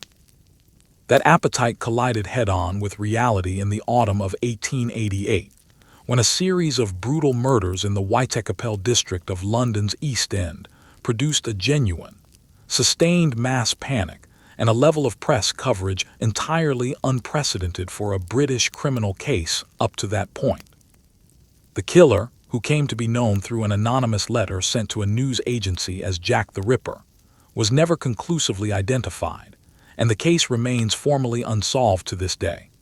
A fact that, if anything, only deepened the public fascination surrounding it, both at the time and for well over a century afterward. The scale of the press coverage was itself a genuinely new phenomenon, made possible by the rapid growth of a cheap, mass-circulation newspaper industry through the preceding decades. Papers competed aggressively for readers with increasingly lurid, detailed coverage of each murder, publishing crime scene descriptions, speculative theories, and letters purporting to be from the killer himself, several of which were almost certainly fabricated by journalists looking to sell more copies. The victims, 5 women, all working in extreme poverty in one of London's most deprived districts, received, in the immediate press coverage, considerably less sympathetic attention than the killer's own mystique, a pattern that later historians and biographers have worked to correct by focusing more directly on the victims' own difficult lives rather than purely on their deaths. The Whitechapel murders also exposed, with real clarity, the deep social divide the respectable Victorian middle class generally preferred not to look at too closely. Whitechapel itself was one of London's poorest, most overcrowded districts, home to large populations of recent immigrants, casual laborers, and women working in survival prostitution, simply to afford a bed for the night in one of the area's grim, overcrowded lodging houses. The murders briefly forced national newspaper readers to confront living conditions in the East End in genuinely uncomfortable detail. The poverty, the overcrowding, the absence of even basic sanitation before public attention, as it reliably tended to do, gradually moved on to other things once the killings themselves stopped. Scotland Yard's investigation, hampered by primitive forensic techniques, an overwhelmed local police force, and genuine public panic that generated hundreds of unreliable tips and false confessions, ultimately failed to produce a conviction, and the case's enduring unsolved status has generated an entire subsequent industry of amateur investigation, competing suspect theories, and popular fascination that, in its own way, says a good deal about which parts of Victorian history the wider public has chosen to keep returning to, and which the workhouse, the flower maker's ulcerated hands, the trapper child alone in the dark, have tended to fade more quietly into the background. Section 34. Toys with teeth. Victorian children fortunate enough to actually have toys, a meaningfully smaller population than modern assumptions about childhood might suggest, grew up with a nursery landscape that strikes a modern observer as a curious, sometimes unsettling mixture of genuine innocence and startling darkness. Dolls were enormously popular, manufactured with increasing sophistication as the century progressed, porcelain heads, glass eyes, real or synthetic hair, elaborate wardrobes of miniature clothing that mirrored, in careful detail, the fashions their young owners would eventually grow into themselves. Wealthier households could purchase elaborate dolls' houses, fully furnished down to miniature working locks and tiny painted crockery, offering children a scaled-down rehearsal space for the domestic roles Victorian society expected them to eventually occupy as adults. Rocking horses, tin soldiers, and increasingly elaborate mechanical wind-up toys, made possible by advances in clockwork manufacturing, rounded out the nursery for children whose families could afford them. But a great deal of Victorian children's entertainment carried a distinctly darker edge than modern nursery culture generally tolerates. Popular nursery rhymes recited to small children, without a second thought, frequently carried genuinely grim subject matter buried just beneath their sing-song surface. Plague, death, violence, and disaster woven casually into verses taught as harmless childhood entertainment, their darker original meanings largely forgotten or simply never mentioned to the children reciting them. Illustrated children's books, similarly, didn't shy away from genuinely frightening content. Cautionary tales warning children against bad behavior frequently ended not with a gentle lesson, but with genuinely disturbing consequences, illustrated in vivid, memorable detail, on the theory that a sufficiently frightened child was a well-behaved one. Structured, competitive play increasingly filled the Victorian nursery as the century progressed, reflecting the era's broader cultural obsession with rules, hierarchy, and moral improvement, even in leisure activities meant for small children. Board games frequently carried explicit moral lessons built directly into their mechanics, a virtuous move advancing a player toward success, a selfish or lazy move sending them backward, turning even an ordinary evening's family entertainment into a small, structured lesson in expected Victorian values. Toy soldiers and elaborate model battles reflected the era's growing fascination with empire and military accomplishment, offering boys in particular a miniature, sanitized rehearsal of the imperial conquest, their culture celebrated so openly in newspapers, school books, and public monuments. Girls' toys, by clear contrast, leaned overwhelmingly toward domestic rehearsal, dolls to mother, miniature kitchens to manage, tiny wardrobes to organize at training small children, quite deliberately, into precisely the separate gendered roles Victorian adult society expected them to occupy without complaint once they'd grown. For working-class children, of course, most of this was entirely academic. A childhood spent down a coal mine or up a chimney left little time, and even less money for dolls' houses or clockwork toys, and the toys that did exist for poorer children were considerably more modest, homemade rag dolls, a simple hoop and stick, marbles, or whatever improvised game could be built from the materials actually available in a crowded, working-class street. The gap between the elaborate, carefully curated Victorian nursery of popular imagination and the genuine daily experience of most Victorian children was, in the end, every bit as wide as the gap between a duchess's hairwork brooch and a factory laborer's simple knotted frame. The sentiment of childhood, in theory, shared across every class, while the material reality of it varied enormously depending entirely on which side of the era's steep social ladder a child happened to be born. Section 35. Dinner from a barrow. For the enormous population of Victorian Londoners who couldn't afford a proper kitchen, or simply didn't have time to use one, the street itself functioned as an informal, sprawling restaurant. Costermongers, street sellers running fixed pitches or mobile barrows, sold hot food to passers-by at every hour of the day and well into the night, and the range on offer was considerably broader and considerably stranger to modern eyes than the standard image of a Victorian street stall might suggest. Jellied eels were a genuine working-class staple, sold cold or warm from barrows across the East End, cheap, filling, and locally sourced from the Thames itself in earlier decades before pollution made that increasingly inadvisable.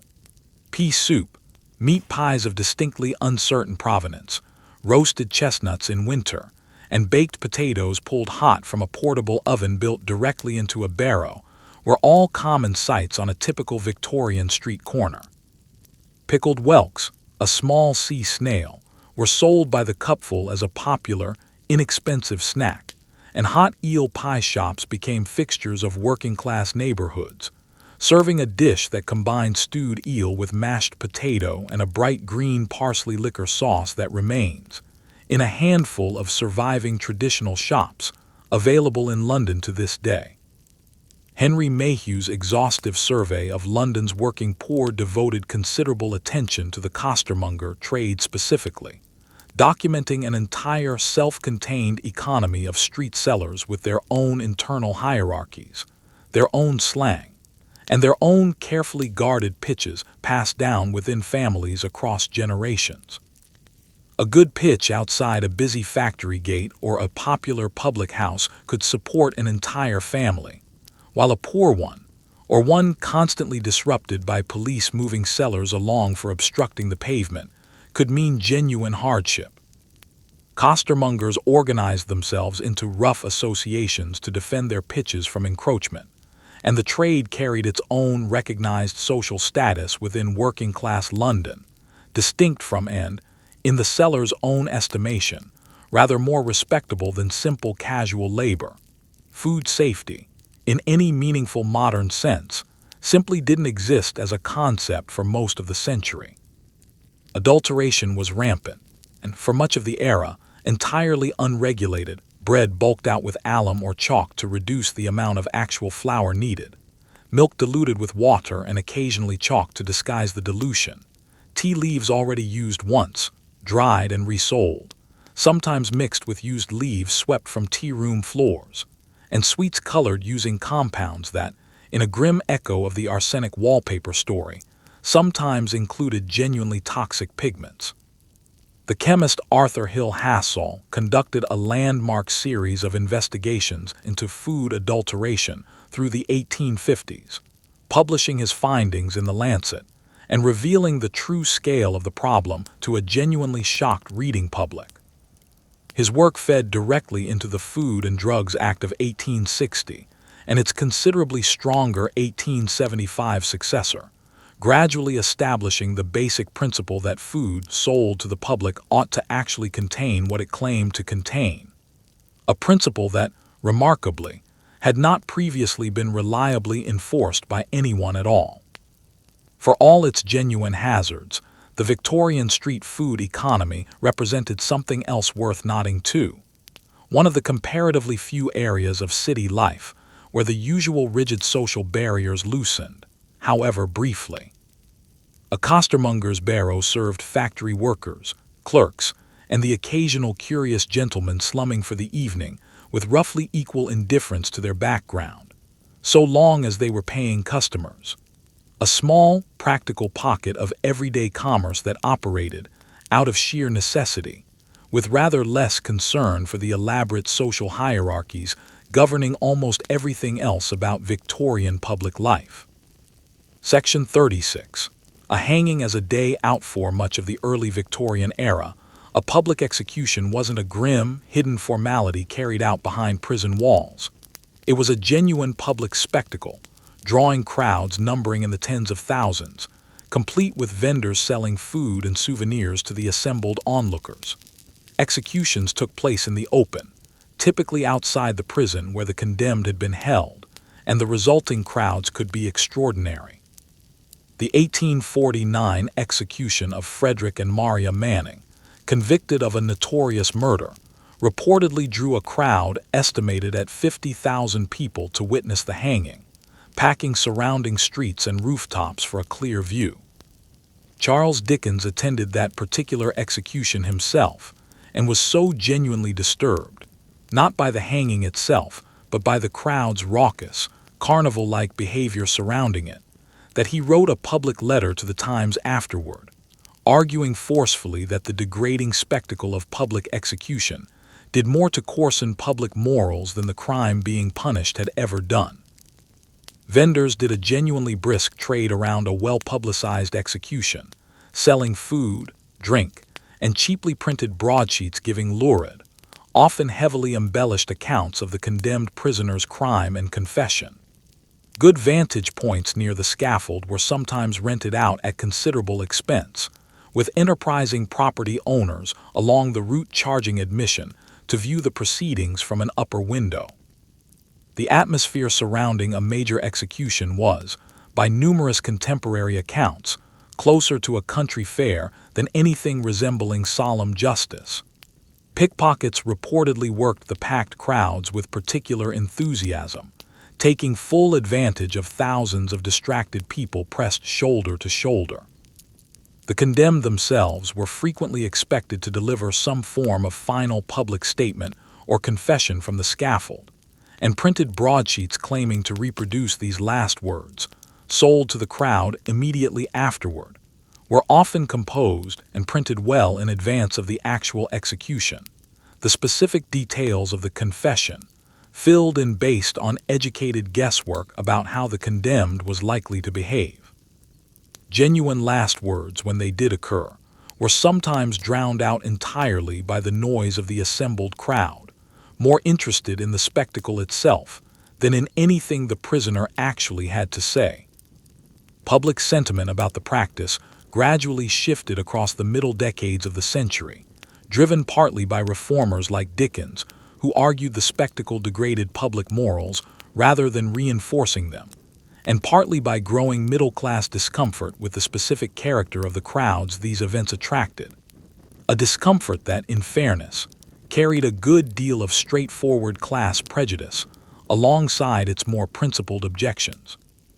Parliament finally ended public executions with the Capital Punishment Amendment Act of 1868, moving all subsequent hangings behind prison walls, witnessed only by a small number of officially designated witnesses rather than a paying public crowd.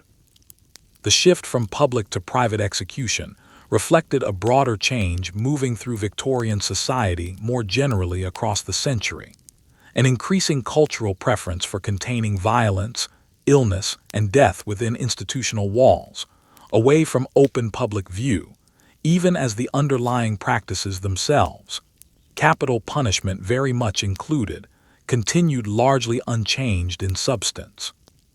The crowd that once gathered outside the prison gates simply lost its access to the spectacle.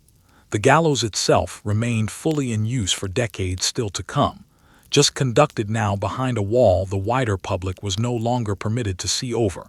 You made it through the day, and there it is. You've made it through a single day in Victorian England, and what a day it was. You woke in a bedroom quietly saturated with arsenic gas. You dressed yourself in a garment engineered to rearrange your internal organs.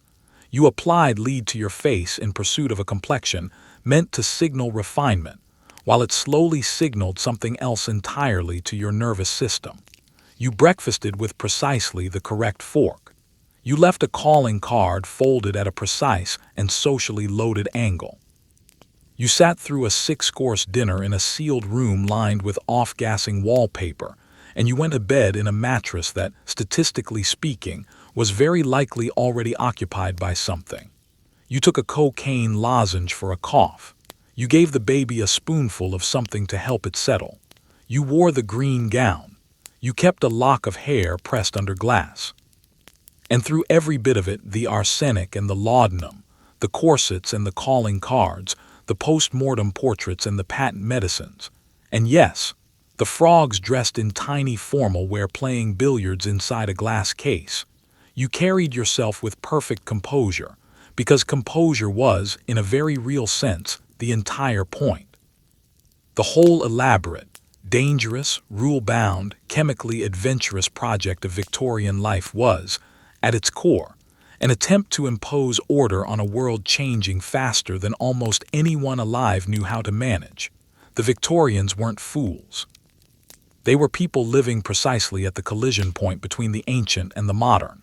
One foot still planted in a world lit by candlelight and moved by horses, the other stepping directly into electricity, railways, photography, and a city of 5 million people whose accumulated waste briefly, memorably, became too much for Parliament itself to sit beside. They built institutions and categories and rule books for absolutely everything, because absolutely everything felt like it needed containing. They made rules because the alternative was uncertainty, and uncertainty, in a world where a child might die of a simple tooth infection or your own wallpaper might be slowly poisoning your entire household, was not a luxury they had the freedom to sit with calmly.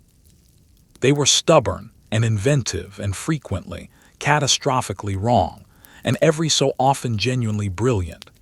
They photographed their dead because they loved them. They wore black for 40 years because the grief was entirely real. They built coffins fitted with bells and speaking tubes because the fear underneath it was real too. And somewhere in the middle of all of it, between the gin palaces and the safety coffins, the electric belts and the waiting mortuaries, they were simply doing what they could with what they had to get through the day, which, when you actually sit with it for a moment, is more or less what people have always been doing.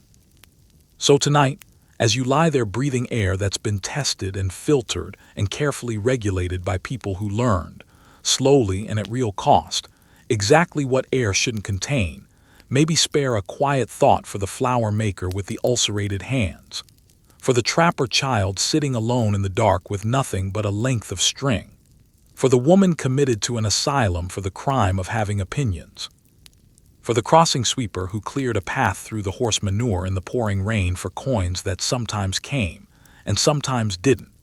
They lived in the cracks of a brilliant, brutal, genuinely astonishing era, and they kept going anyway because morning always came and there was always work waiting, and because, really, what else is there to do? The Victorian world is long over now. Its poisoned wallpaper has been stripped from the walls. Its cesspits have been filled in. Its patent medicines have been regulated into memory. The arsenic is gone from the walls around you. Sleep well. You made it through.